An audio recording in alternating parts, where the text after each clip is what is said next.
5th level 6th लेभलसम्म हुन्छ भनेर भने चाहिँ लिटरेचर्सहरुमा पाइन्छ। युजुअली कन्स्ट्रक्सन प्रोजेक्टहरुमा 6th लेभलसम्मको डब्ल्युबिएसहरु पनि पाइन्छ हैन। हो त्यो लेभल कतिसम्म टुक्र्याउने भनेको जति धेरै लेभल हामी तल जान्छौँ त्यति धेरै चाहिँ हाम्रो डिटेल्सहरु आउँछ। हो त्यो कुराहरु चाहिँ प्लानरले थिंक गर्ने कुराहरु हो के है।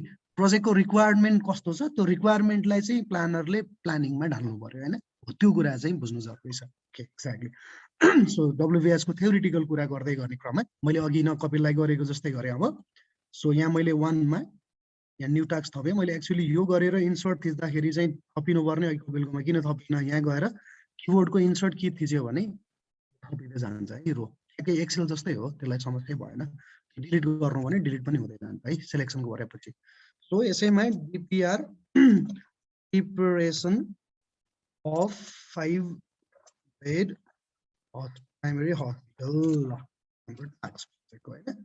सो यसलाई सिलेक्सन गरे र मैले इन्डेन्ट गरे साथी हो। यसलाई सबैलाई इन्डेन्ट गरे।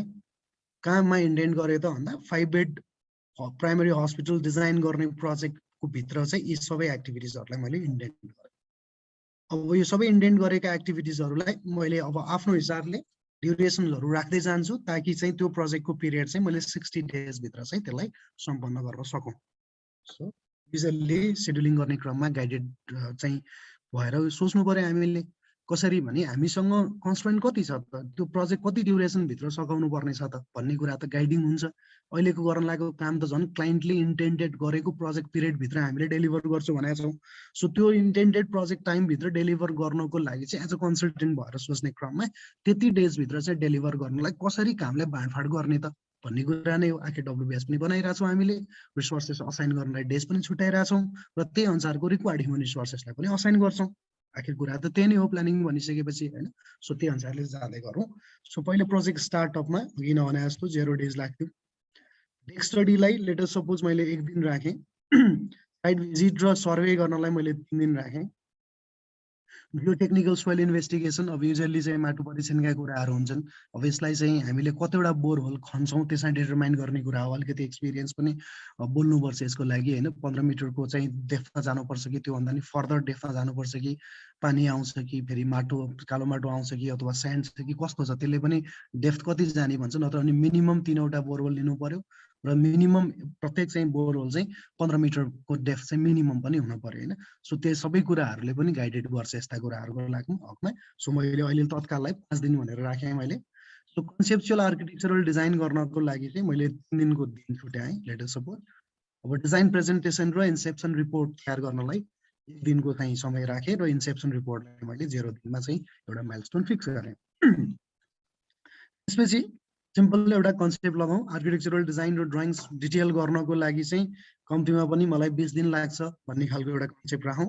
डिटेल स्ट्रक्चरल डिजाइन र चाहिँ ड्राइङ तयार गर्नको लागि मलाई चाहिँ 15 दिन लाग्छ भनेर राखौँ। डिटेल स्यानिटरी डिजाइन र ड्राइङ गर्नलाई मलाई 7 दिन लाग्छ भनौँ। अहिले लेट अस सपोज इलेक्ट्रिकलको लागि नै मैले 7 दिन लाग्छ भनेर राखेँ। क्वान्टिटी एस्टिमेट टोटल क्वान्टिटी चाहिँ निकाल्नलाई मलाई 3 दिन लाग्छ। डेटा एनालाइसिस र एब्स्ट्राक्ट अफ कस्ट निकाल्नलाई 2 दिन लाग्छ रे। बिल अफ क्वान्टिटी मैले 2 दिनमा सक्छु। प्रिक्योरमेन्ट डकुमेन्ट मैले 2 दिनमा सक्छु। एक्जाम्पल हेर्दै जाउँ है। 2 दिनमा सक्छु। ड्राफ्ट रिपोर्ट प्रेजेन्टेसन मैले 1 दिनमा गरिहालेँ। त्यसपछि फाइनल चाहिँ ड्राफ्ट रिपोर्ट सबमिसन गर्ने डेटलाई मैले माइलस्टोनमा राखेँ। डिजाइन फाइनलाइजेसन गरेर ड्राफ्ट रिपोर्टमा आएको चाहिँ कमेन्ट्सहरूलाई मैले चाहिँ युज गर्दै त्यो कमेन्ट्सहरूलाई चाहिँ प्रयोग गर्नु पर्यो। त्यो कमेन्ट्सहरूलाई चाहिँ इन्कर्पोरेट गरेर डिफाइन चाहिँ डिजाइनलाई चाहिँ भेरिफाई गरेर या त्यो डिजाइनलाई चाहिँ फेरि चाहिँ चेन्ज गरेर या कस्टलाई चेन्ज गरेर के हुन्छ क्लाइन्टको माग अनुसार र त्यसलाई चाहिँ मैले 2 हप्ता दिन राखेँ सपोज। फाइनल रिपोर्ट प्रेजेन्टेसन मैले 1 दिनमा सबै चाहिँ बाइन्डिङ गर्नेदेखि लिएर सबै कुराहरूलाई चाहिँ मैले प्रिन्टिङदेखि लिएर सबैलाई 1 दिनमा राखेँ र सबमिसन गर्ने डेट चाहिँ मैले यहाँ राखेँ। अहिले यसो हिसाबले हेर्दाखेरि 20 दिनमा चाहिँ काम भयो भन्ने कुरा चाहिँ उसले देखाइरहेछ हैन। सो अब मैले यसलाई के गरेँ त भन्दाखेरि सो मैले यसलाई एकैचोटि लिङ्क लगाइदिएँ सबै finish to स्टार्टमा।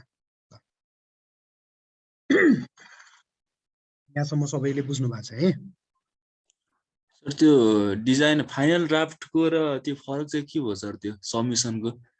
Final draft DPR submission भनेको छ नि माथि। फाइनल ड्राफ्ट भनेको हो। Final draft where is final draft. ए यो र यसमा 17 र 18 मा फरक सोधे हो कि केमा सोधेको साथी? सर त्यो फाइनल ड्राफ्ट डिपिआर र लास्टको सबमिसन अफ फाइनल डकुमेन्ट यस्तो हो नि त फाइनल ड्राफ्ट डिपिआर भनेको तिमीले यहाँ अघि न चाहिँ उसको रिक्वायरमेन्ट अनुसार 45 दिनभित्र चाहिँ त्यो चिज मलाई बुझा भनेको फाइनल ड्राफ्ट भनेको चाहिँ अन्तिम मस्यौदा नेपालीमा भन्नुपर्दा होइन हाम्रो तर्फबाट कन्सल्ट्यान्टको तर्फबाट चाहिँ करिब करिब सबै कुरा सकाएर उसले बुझायो त्यो गरिसकेपछि उसले प्रेजेन्टेसन गरेर फाइनल ड्राफ्ट सबमिट गर्यो होइन त्यही प्रेजेन्टेसन सँगै सबमिसन भएको हो यसलाई चाहिँ सम्झिनु पर्यो होइन प्रेजेन्टेसन गर्यो र सबमिट गर्यो अब त्यो प्रेजेन्टेसनमा चाहिँ केही कमेन्ट्सहरू आउँछ नि जस्तै डिजाइनमा केही कमेन्ट्सहरू आयो माइनर चेन्जेसहरू गर कस्ट अलिकति बढ्यो कस्टलाई चाहिँ अलिकति भेरिफाई गरेर थोरै बनाइदिनुहोस् अथवा केही डिजाइनको प्यारामिटरलाई चेन्जेस गरिदिनुहोस् या कुनै चाहिँ आइटमलाई चाहिँ ओमिट गरिदिनुहोस् यस्ता कुराहरू चाहिँ क्लाइन्टबाट आउँछ हो त्यो क्लाइन्टबाट आएका चाहिँ कमेन्ट्सहरू छ नि जुन चाहिँ प्रेजेन्टेसन गरेको त्यो कमेन्ट्सहरूलाई इन्कर्पोरेट गरेर फाइनलाइजेसन गर्ने काम हो यो र त्यो कमेन्ट्सहरूलाई चाहिँ फाइनलाइजेसन गरिसकेपछि बन्ने चाहिँ फाइनल रिपोर्टलाई प्रेजेन्टेसन भनेको हो क्या सो फाइनल डकुमेन्ट र फाइनल ड्राफ्ट बिचको डिफरेन्स भनेको के हो भने फाइनल ड्राफ्ट भनेको चाहिँ कन्सल्ट्यान्टले अन्तिम मस्यौदा तयार गरेर प्रस्तुति गर्यो प्रस्तुतिकरणबाट आएका चाहिँ कमेन्ट्सहरू र सजेसन्सहरूलाई लिएर त्यसलाई इन्कर्पोरेट गरेर फाइनल चाहिँ डकुमेन्ट बुझायो भने त्यसलाई फाइनल डकुमेन्ट भन्छ फाइनल ड्राफ्ट भनेको चाहिँ रेडी टु सबमिट वाला हो क्या ready to be final on the words of finalisation of the document हो यो चाहिँ टेक्निकल टर्मिनोलोजीको रूपमा बुझ्नु पर्यो क्लियर हो हजुर सर ल अब त्यसलाई सबैलाई चाहिँ हामीले फिनिश टु स्टार्टको टाइम राख्दाखेरि त कति दिन पुग्यो 87 दिन पुग्यो होइन 87 दिन पुगेन खै त बोलौँ न बोलौँ यार कस्तो नबोल्ने भने पुग्यो सर पुग्यो अनि कोही त बोलिदिनु पर्यो नि तर अब हामी एज अ इन्जिनियर भएर सोचेर भनाउँदा जाति हो यो सबै एक्टिभिटिजहरू फिनिश टु स्टार्टले बस्छ त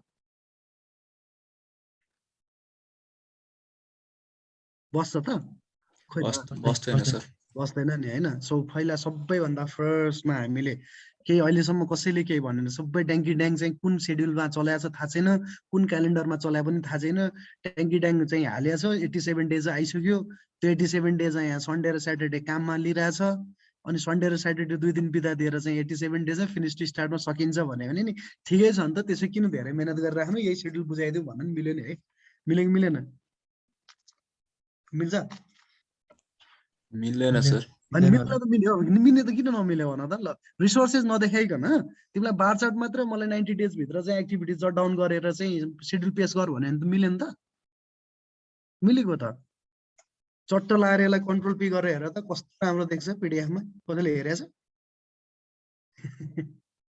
छैन है प्रिभ्यू हेरौँ प्रिभ्यू देख्छ कि देख्दैन देखिन्छ देखियो सर ल देखियो या यो स्केल मिलाउनु पर्यो होइन सो हेर त यतिको भयो त बुझिहाल्छ त कस्तो राम्रो सेड्युल आयो त ल हेर ल गजब 87 डेज टिपिआर चट्ट लाएर सकायो होइन यतापट्टि बार चार्ट दिएको छँदैछ गजब आयो त नि यसरी त हुँदैन नि है यसरी हुँदैन यो पनि गर्न चाहिँ नसकिने होइन तर एमएस प्रोजेक्टले रिसोर्स नराखिकन पनि सेड्युलिङ गर्नलाई कम्प्लिट चाहिँ प्याकेजको रूपमा दिएको छ उसले होइन तै पनि यति पनि गर्न सक्यो सो यो भयो तर पहिला हामीले सेट के गर्न जरुरी छ त भन्दा first we go to set the our calendar हाम्रो क्यालेन्डर के हो त अब कन्सल्ट्यान्टले साँच्चै शनिबार र आइतबार बिदा दिने नै हो त अनि बिहान 8 बजेदेखि चाहिँ बेलुका 5 बजेसम्म काम गराउनु नै हो त त्यो हो कि होइन भन्ने कुरा त हामीले हेर्न जरुरी छ सो फर्स्टमा क्यालेन्डरलाई चाहिँ सेट गरौँ साथी हो सो फर्स्टमा क्यालेन्डर सेट गर्नको लागि टुल्समा जाने चेन्ज वर्किङ टाइममा जाने फेरि पनि भन्छु म टुल्समा जाने चेन्ज वर्किङ टाइममा जाने र त्यसपछि स्ट्यान्डर्ड प्रोजेक्ट क्यालेन्डर 24 आवर्स र नाइट सिफ्टमा हामीले स्ट्यान्डर्ड प्रोजेक्ट क्यालेन्डरलाई लिने क्रिएट न्यू क्यालेन्डर गर्ने क्रिएट न्यू क्यालेन्डर र डिपिआर भन्ने चाहिँ एउटा क्यालेन्डर बनाऊ डिपिआर भन्ने क्यालेन्डर गरौँ हामी सबैले थाहा पाउने गरेर क्यालेन्डर गरौँ so make a copy of standard calendar धेरै चिज चल्नु पर्दैन यसो गरिसकेपछि ओके गरौँ अब हामीलाई स्याटरडे एक दिन चाहिँ बिदा दिउँ सन्डेदेखि फ्राइडेसँग चाहिँ काम गरौँ सो सन्डे सेलेक्सन गरौँ वर्क विक्समा जाउँ डिटेल्समा गएर सन्डेको सेट डेज राखौँ र बिहान 10 बजेदेखि बेलुकी 5 बजेसम्म काम गरौँ अफिस टाइम मन्डे पनि त्यही गरौँ सेट वर्किङ डेज बिहान 10 बजेदेखि बेलुकी 5 बजेसम्म काम गर्ने त्यसै गरी ट्युसडे पनि सेट डेज गरौँ बिहान 10 बजेदेखि बेलुकी 5 बजेसम्म काम गर्ने। वेन्सडे सेट डेज 10 देखि 5 बजेसम्म। थर्सडे सेट डेज 10 देखि 5 बजेसम्म। दोस्रो मेटाइदिने। फ्राइडे सेट डेज 10 देखि 5 बजेसम्म र सेकेन्ड मेटाइदिने। स्याटरडे एक दिनलाई चाहिँ बिहानै दिने। ओके गरौँ। अब यदि यो बिचको विकमा कतै चाहिँ एक्सेप्सनल हलिडेजहरू चाहिँ चाहियो अथवा बिदा दिनै पर्ने खालको रहेछ भन्ने भने त्यो पनि हामीले गर्न सक्छौँ है। त्यो चिज गर्नलाई समस्या भएन। अब अस्ति एकजनाले सोधेको थियो यो एक्सेप्सन चाहिँ मानौँ हामीले यहाँ क्लिक गर्दाखेरि चाहिँ त्यो पर्टिकुलर डेजलाई मात्र लिन्छ कि अथवा उसलाई लिन्छ भन्दा मैले पर्टिकुलरलाई मात्र लिन्छ, तर त्यो एक्सेप्सन्सलाई चाहिँ हामीले ठ्याक्कै टिम्समा मिटिङ सेड्युल गरे जस्तो कि रिकरेन्स गर्न सकिन्छ कि अथवा नगर्ने या एकचोटि मात्रलाई एक्सेप्सन मान्ने कि नमान्ने भन्ने कुराको लागि चाहिँ एक्सेप्सनमा गएर हामीले यहाँ जब टाइप गर्छौँ नि त्यसपछि त्यसको डिटेल्समा गएर हेऱ्यौँ भने जस्तै यहाँ गएर एउटा लेटेस्ट सपोज चाहिँ कहिले सोनाम लोथार आउँदैछ, एउटा लोथार आउँदैछ है त, त्यो भने यो यसको चाहिँ डिटेल्समा के यसको डिटेल्समा गएर हेरौँ त। जस्तै सोनाम लोथारको डिटेल्समा गएर हेऱ्यो भने त्यो चाहिँ डेली विकली मन्थली इयरली कहिले हो, एभ्री 1 डेजमा हो कि कुन दिनमा सघाउने हो, एक दिनलाई मात्रै भने हो कि के लागि भन्ने हो भन्ने कुरा चाहिँ यहाँ हेर्छौँ। अकरेन्सका कुराहरू पनि यिनै आउँछ। रिकरेन्सका चाहिँ प्याटर्नहरू चाहिँ हामीले यहाँ हेर्न सक्छौँ है। सो त्यसलाई चाहिँ त्यसरी बुझिराख्नु पर्ला भन्ने कुरा हो। अहिलेलाई मेट्दै मैले त्यो चाहिँ हामीलाई दिनुपर्ने बिदा होइन भनेर है। सो यहाँ चाहिँ हामीले बनायौँ, क्यालेन्डर बनायौँ र यसलाई क्यालेन्डरलाई मैले ओके गरेँ। अब त्यसपछि मैले के गर्छु त भन्दा स्टार्ट डेटलाई चाहिँ मैले चेन्ज गर्छु। स्टार्ट डेटलाई चाहिँ मैले चेन्ज गर्ने क्रममा यो प्रोजेक्ट चाहिँ मैले कहिलेबाट सुरु गर्छु त भन्दा आज थर्सडे भयो, यो अपकमिङ सन्डेबाट गर्ने ल 23 तारिकबाट सुरु गर्छु भनेर सर सुरु गरेँ। हजुर सर एकछिन त्यो सन्डे चाहिँ बिदा दिएको हो? सन्डे बिदा दिए जस्तो देखियो कि है मैले नि। यहाँ त सन्डे त बिदा छ भन्छ त यसले नि मलाई पखाइ।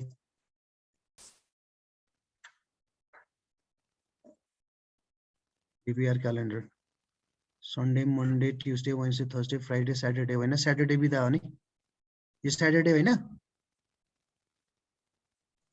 सर हो त्यही नै हो। ओके सो त्यसपछि गएर प्रोजेक्टमा गएर प्रोजेक्ट इन्फर्मेसनमा गएर क्यालेन्डर चेन्ज गर्नु पर्यो। यहाँ मात्रै चेन्ज गर्न हुँदैन है, थाहा छ नि साथीहरूलाई होइन। चेन्ज वर्किङ टाइममा मात्रै गरेर भएन। चेन्ज वर्किङ टाइमले त विभिन्न क्यालेन्डरहरू मध्येको चाहिँ उसले क्यालेन्डर राख्छ, तर त्यो पर्टिकुलर प्रोजेक्टको लागि चाहिँ हामीले कुन क्यालेन्डर युज गर्ने भन्ने कुराको लागि प्रोजेक्ट इन्फर्मेसनमा गएर यहाँ क्यालेन्डरमा जाने र त्यसलाई चाहिँ डिपिआर क्यालेन्डर गर्ने। डिपिआर क्यालेन्डर आइसकेको छ यहाँ हेर त, यो ड्रप डाउन बक्सबाट देखिन्छ डिपिआर क्यालेन्डर गर्ने र ओके गर्ने। अब मैले चाहिँ यो काम चाहिँ मानौ मैले चाहिँ कहिलेलाई गर्ने त भन्दाखेरि आज 20 तारिक होइन, मैले 21 तारिकबाट गर्छु भन्ने कुरा सोध्नु पर्यो है। सो 21 तारिकबाट गर्ने हो भने उसले सबै डेटहरू चाहिँ सारिदिइसकेको छ यता। अब त्यस्तै गरी अर्को एउटा चिज पनि सिकाएँ मैले आज। यो जुन चाहिँ माथिबाट यतापट्टि देखिरहेछ नि साथी हो, यो के हो? यो चाहिँ सेड्युलको लागि डेजहरू चाहिँ एलोकेटमा क्यालेन्डर देखाएको हो नि होइन। यहाँ यो देखिरहेछ साथी हो। हजुर हजुर। यसमा चाहिँ जस्तै जनवरी 30 सम्मको भनेको यो लास्ट विक अफ जनवरी हो। त्यसपछि फेब्रुअरी 6 भनेको यो यहाँबाट फेब्रुअरी सुरु भयो, त्यो फेब्रुअरी सुरु भएपछि फेब्रुअरीको पहिलो हप्ता, यो दोस्रो हप्ता है, तेस्रो हप्ता, चौथो हप्ता छ। अब यसलाई चाहिँ केमा चाहिएको छ हामीलाई त्यो अनुसारले चाहिँ यसलाई डिटर्माइन गर्न सकिन्छ है। त्यसलाई चाहिँ क्लिक गर्ने, यही क्यालेन्डरमा गएर राइट क्लिक गर्ने। सबैले हेर्नुहोस् त साथी हो, क्यालेन्डरमा जाने, राइट क्लिक गर्ने र टाइम स्केलमा जाने। टाइम स्केलमा गइसकेपछि यहाँ top tier, middle tier, bottom tier भनेर 3टा टायर आउँछ। अहिले यहाँ हाम्रोमा देखिरहेको जम्मा 2टा टायर हो, एउटा मिडल टायर देखिएको छ, अर्को बटम टायर देखिएको छ। टप टायर अफ छ होइन, नन भनिरहेछ नि होइन, 2 टायर्स मात्र छ। अब यदि टप टायरलाई पनि देखाउने हो भने 3 टायर्स देखाउन सकिन्छ यसरी। 3 टायर्स देखाउने हो भने अब क्यालेन्डरको त्यो स्वरूप चेन्ज हुन्छ। हेर त चेन्ज भयो। टप टायर चाहिँ कस्तो बेलामा काम लाग्छ त भन्दा जब चाहिँ मल्टी इयरमा प्रोजेक्टहरू जान्छ नि साथी, जस्तै 2टा साल चाहिँ गयो होइन, 21 र 22 अथवा 22 र 23 गयो भने त्यस्तो हकमा चाहिँ टप टायरले काम गर्छ। कुन सालको चाहिँ क्यालेन्डर रहेछ भनेर हेर्नको लागि चाहिँ टप टायरलाई चाहिँ हामीले चाहिँ के भन्छ डेपिक गर्न सक्छौँ। तर अब टप टायर अहिले चाहिँदैन, हाम्रो चाहिँ त्यस्तो धेरै ठुलो प्रोजेक्ट छैन भने हामीले यसलाई चाहिँ 2 टायर गर्न सक्छौँ। यहाँ हेरौँ साथी हो, 2 टायर गर्ने। 2 टायर गएपछि माथिको चाहिँ अफ हुन्छ, अब अफ हुन्छ हेरौँ माथिको गयो। अब होइन यो त्यही टु टायर मध्ये पनि मिडल टायरलाई हामीले अलिकति विक्समा लाने कि इयर्समा लाने कि हाफ इयर्समा लाने कि क्वार्टर्स मन्थ्समा लाने कि त्योसम्म हुन्छ। जस्तै मैले मन्थ्समा लगेँ भने के हुन्छ हेर त, यसरी मन्थ्स मात्रै लियो, विक्स हट्यो। अघिको फेब्रुअरीमा पनि 4 हप्ता थियो नि, अब त्यो हटायो उसले फेब्रुअरी मन्थ मात्रै लियो। त्यसपछि तल चाहिँ थर्ड टायरलाई चाहिँ लोवर टायरलाई उसले डेजमा मात्र देखाइरहेछ नि त। सो त्यही कारणले मैले यहाँ टाइम स्केलमा गएर यो मन्थ्सको सट्टा चाहिँ मलाई बेटर चाहिँ विक्स नै हुन्छ भनेर नि विक्समा। अब त्यस्तै बटम टायरमा पनि हामीलाई छ अप्सन्स, डेजमा दिने कि केमा दिने, र त्यसै लेभल पनि कसरी चाहिँ लेभल दिने त। अब जनवरीको मन्थलाई पनि रिपिट गर्ने किसिमले डेज राख्ने कि गते राख्ने कि अथवा चाहिँ सन्डे मन्डे ट्युसडे राखेर गर्ने हो, त्यसको लागि चाहिँ कुराहरू आउँछ है। सो इट डिपेन्ड्स हामी कस्तो खालको चाहिँ क्यालेन्डर बनाउने र कस्तो खालको चाहिँ हामीले सो गर्न खोजिरहेछौँ त्यसबाट चाहिँ भर पर्ने कुराहरू हुन्छन्। सर यस्तो यो बहुवर्षीय आयोजनाहरू हुन्छ नि, हो जब डेट एक्सटेन्सनहरू हुन्छ नि, अनि यो सबै कुराहरू पनि फेरि बनाउनु पर्ने हुन्छ, के हुन्छ लास्टमा? यस्तो हुन्छ नि त, सेड्युल त तिम्रो ओभरअललाई नै हुने भयो। सो बहुवर्षीय योजनामा पनि त्यो ओभरअल सेड्युललाई नै बनाएको हुन्छ। तिम्रो ओभरअल सेड्युलको पार्ट बनाएर छुट्टै झिक्दैन। जस्तै 5 वर्षको छ अथवा 3 वर्षको प्रोजेक्ट छ, या एउटै आर्थिक वर्ष कटेर अर्को आर्थिक वर्षमा जान्छ भने आर्थिक वर्ष माथि देखिने भयो, तर प्रोजेक्टको चाहिँ ओभरअल ड्युरेसन देखिन्छ। त्यही भएर छुट्टा छुट्टै सेड्युल बनाउने होइन जन। जस्तै मानौँ न अहिले कुनै एउटा टेन्डर गऱ्यौँ हामीले, त्यो टेन्डर गरेको चाहिँ 12 महिनामा सकिन्छ भन्यो भने त अहिले पुसको माघको महिना हो। अब माघ फागुन चैत वैशाख जेठ असारसम्म चाहिँ 6 महिना हुन्छ। त्यसपछि श्रावण भदौ असोज कार्तिक मङ्सिरसम्म अर्को चाहिँ योजना आउँछ भन्यो भने हामीले 22-23 को एउटा बनाउनु, के अरे 22-23 को एउटा इङ्ग्लिसमा त एउटै हुने भयो, नेपालीमा भयो भने चाहिँ 78-79 को एउटा बन्ने भयो, अनि फेरि 79-81 को अर्को बन्ने भयो क्या हो। त्यसरी चाहिँ लेख्छौँ है। अनि यो त्यो समयमा के अरे काम नसकेपछि फेरि एक्सटेन्सन हुन्छ नि त, हो एक्सटेन्सन हुन्छ भने चाहिँ कति त्यो बेलामा यो के गरिन्छ त, यो काम चाहिँ सेड्युलिङ काम यस्तो हुन्छ। अब डिले एनालाइसिस गरिन्छ। डिले एनालाइसिसबाट चाहिँ कुनै सेड्युल अनुसारको कसको दोष हो त त्यो होइन, कन्ट्र्याक्टरको कारणले गर्दाखेरि चाहिँ डिले भएको छ भने उसलाई लिक्विडेटेड ड्यामेज तिराएर सेड्युललाई चाहिँ एक्सटेन्सन दिइन्छ। सेड्युललाई एक्सटेन्सन दिने भनेको अब तिम्रो रिमेनिङ एक्टिभिटिजहरूलाई चाहिँ कति समय लाग्छ, उसले कति म्याथ थप पायो, त्यो अनुसारको रिसेड्युलिङ गर्नु पर्यो। त्यसलाई नै हामीले भन्छौँ सेड्युल अपडेट भनेर भन्छौँ क्या। बुझ्यौ नि, सेड्युल अपडेट गर्नु पर्यो। त्यो गर्नको लागि सकेका कामहरूलाई 100% राख्नु पर्यो, नसकेका कामहरूलाई चाहिँ कति पर्सेन्टेज बाँकी छ त्यो अनुसारले चाहिँ बाँडफाँड गरेर फेरि चाहिँ सेड्युल चाहिँ रिसेड्युल गर्नुपर्ने हुन्छ, र त्यसलाई नै हामीले अपडेटिङ दि सेड्युल भनेर भन्छौँ।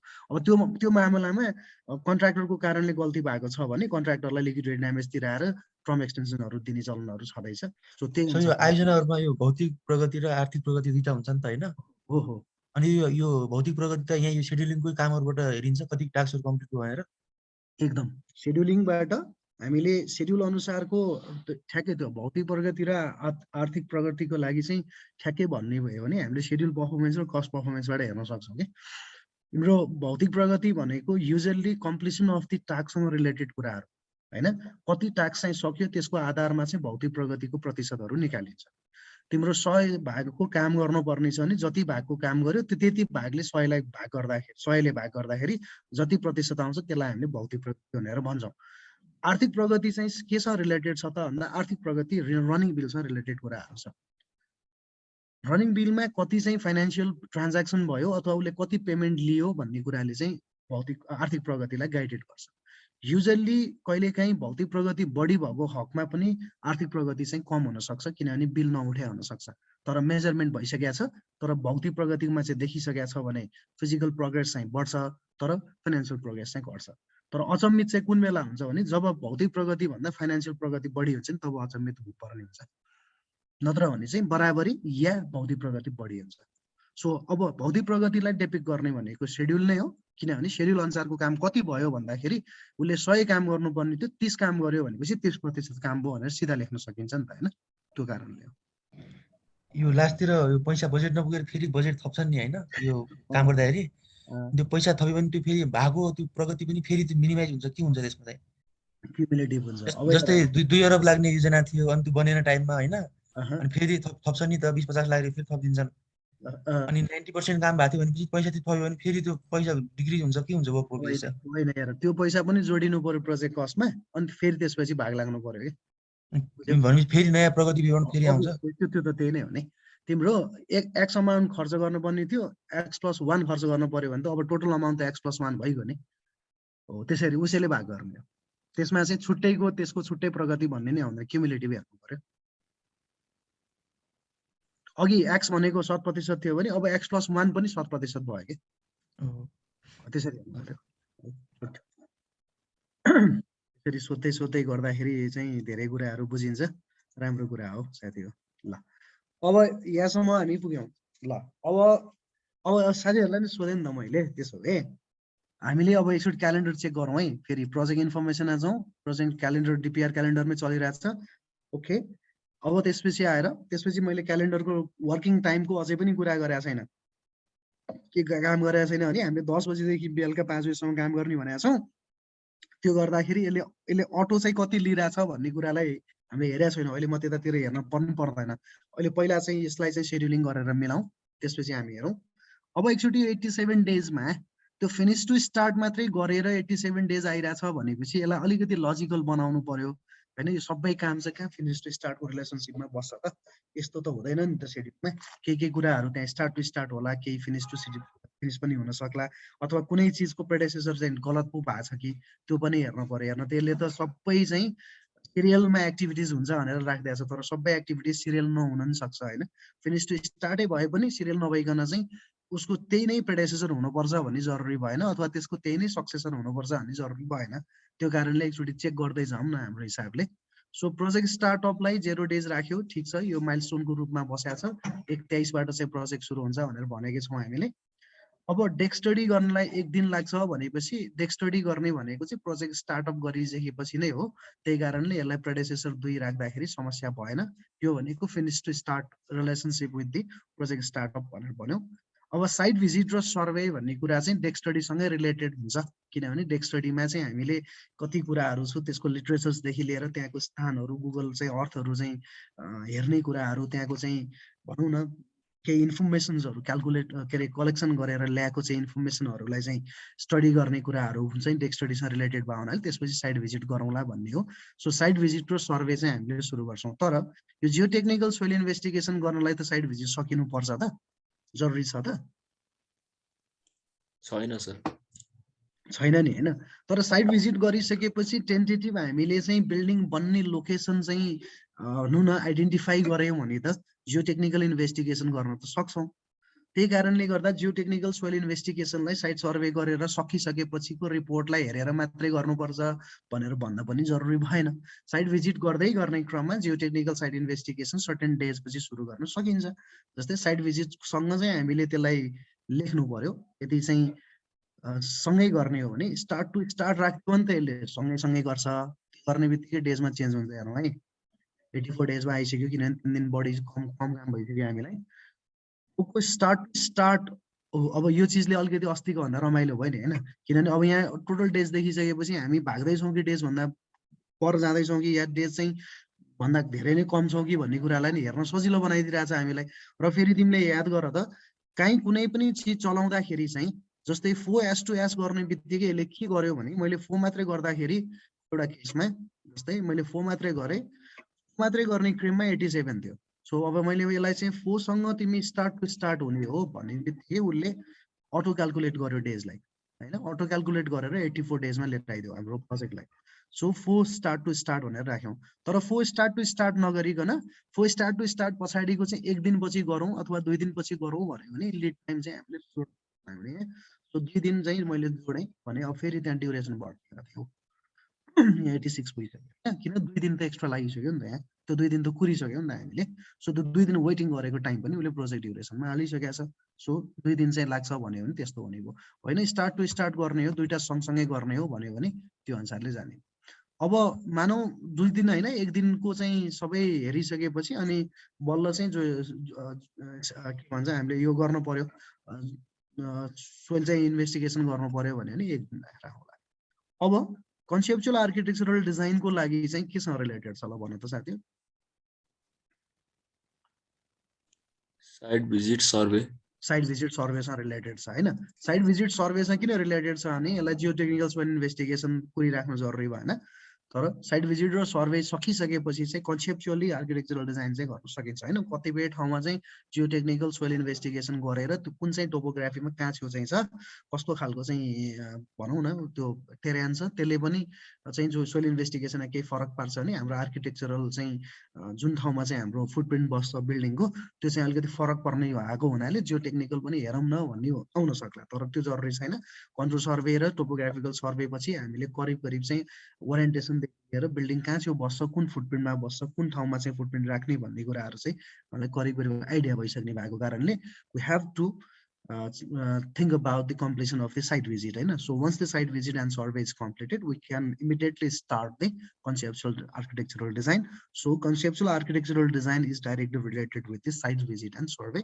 So I'm taking this predecessor as a 4 active project duration what is calculation गर्छ नि त। यही चिजहरु त हामीले सीपीएम को चाहिँ चिज पढ्ने बेलामा अथवा चाहिँ त्यही कुरालाई भनौं न म्यानुअली गर्न परेको भए कति हिसाब गरेर राख्नु पर्दै भन त।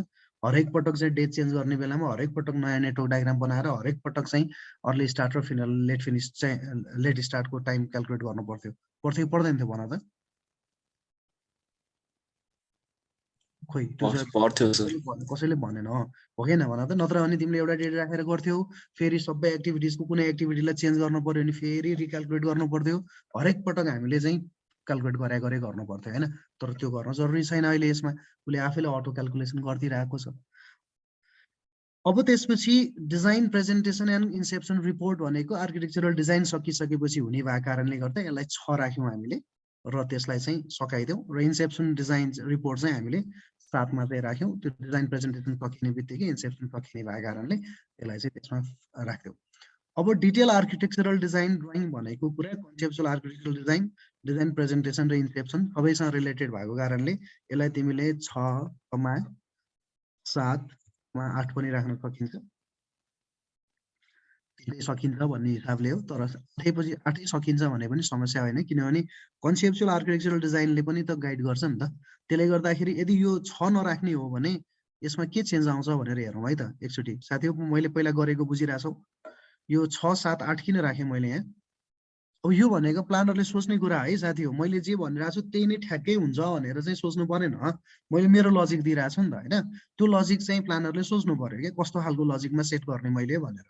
सो अब मैले मानौ न 9 नम्बरको एक्टिभिटिजलाई डिटेल आर्किटेक्चरल डिजाइन एन्ड ड्राइङ्स भन्ने एक्टिभिटिज चाहिँ मैले 6 सँग नै रिलेसन छ, यो पनि सकिनुपर्छ फिनिश स्टार्टमा।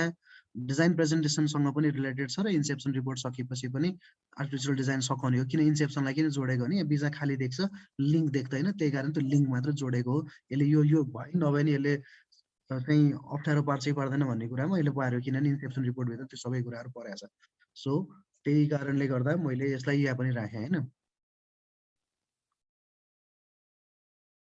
प्रेडिसेसर 0 गर्दा यसले के लेखेको थियो डिलिट गर्दाखेरि? ए उले त डाइरेक्टली माथिसम्म मात्र ल्यायो नि त हैन। गुड, ठिकै हो।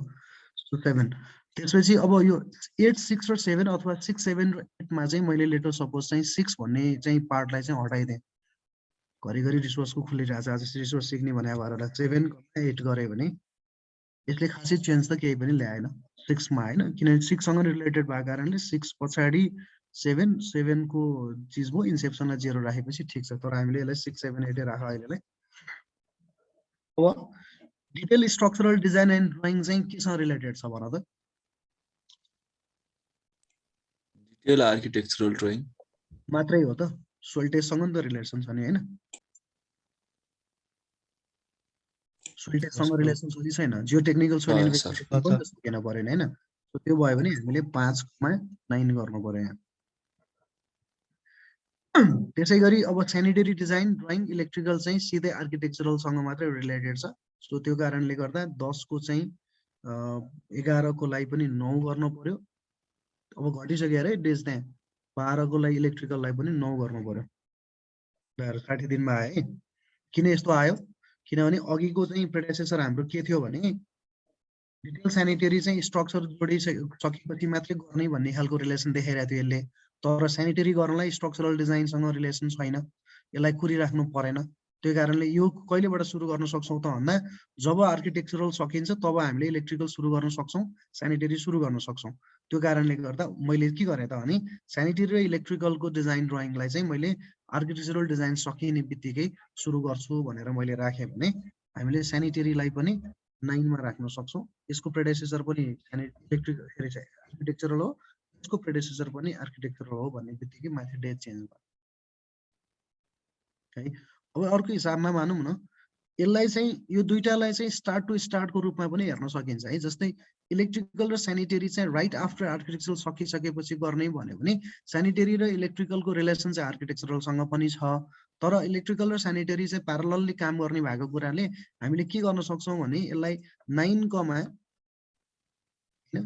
कमा तिमीले 11 सँग अर्थात् यो स्यानिटरीसँग 11 सँग स्टार्ट टु स्टार्ट पनि गर्न सकिन्छ हैन। त्यसले डेजमा त चेन्ज गरेन तर लजिक चाहिँ इस्टाब्लिस गर्यो के। लजिक इस्टाब्लिस चाहिँ गर्यो भनेको कुनै जस्तै तिमीहरूले सिपिएम पढ्ने बेलामा ड्याङ्ग्लिङ इभेन्ट भनेर भनेको थियो चाहिँ त्यो खालको चाहिँ एउटा इभेन्ट चाहिँ एरर हुन सक्छ नेटवर्कमा भन्छौँ नि। कुनै एउटा एक्टिभिटी चाहिँ एउटा एरोबाट निस्क्यो, त्यो एक्टिभिटीको चाहिँ कुनै अर्को कनेक्सनै भएन भन्यो भने चाहिँ त्यो एरर हो भन्छ कि। तर त्यसले चाहिँ शेड्युलको डेजमा चाहिँ असर गर्दैन, तर त्यो ग्राफिकल्ली चाहिँ त्यसलाई चाहिँ एररको रूपमा मानिन्छ कि। हो त्यस्तो नगर्न सकिन्छ यसरी है। सो 11 एसेस गर्यो भने स्यानिटरी र इलेक्ट्रिकल चाहिँ हामी सँगसँगै सुरु गर्न सक्छौँ भन्ने कुरा चाहिँ यसले मिनिङ चाहिँ बुझाउन सक्छ है। सो त्यसै गरी आएर अब क्वान्टिटी एस्टिमेट गर्नलाई के चाहिन्छ ल भनिदिनुहोस् त साथी हो। ड्रइङ चाहियो, अब ड्रइङ कुन चाहियो ल भन। स्ट्रक्चर पनि आर्किटेक्चर पनि स्यानिटरी पनि चाहियो, इलेक्ट्रिकल पनि चाहियो, चाहियो। चाहिएन हो। यसलाई त यसको त 9, 10, 11, 12 चारवटा नसकिकन उसले गर्नै सक्दैन। ल हेर अब बढ्यो नि त फेरि डेज बढ्यो बढ्यो है। यसको लजिक चाहिँ बुझिरहेछ कि छैन साथीहरूले। हामीले यो प्रेडेसेसर राखिराख्दाखेरि चाहिँ त्यसको कारणले गर्दा डेजमा परेको असरको बारेमा चाहिँ त्यतिकै चाहिँ बढ्यो भनेको छ कि के हो त्यो लजिक त बुझिया छ जनक?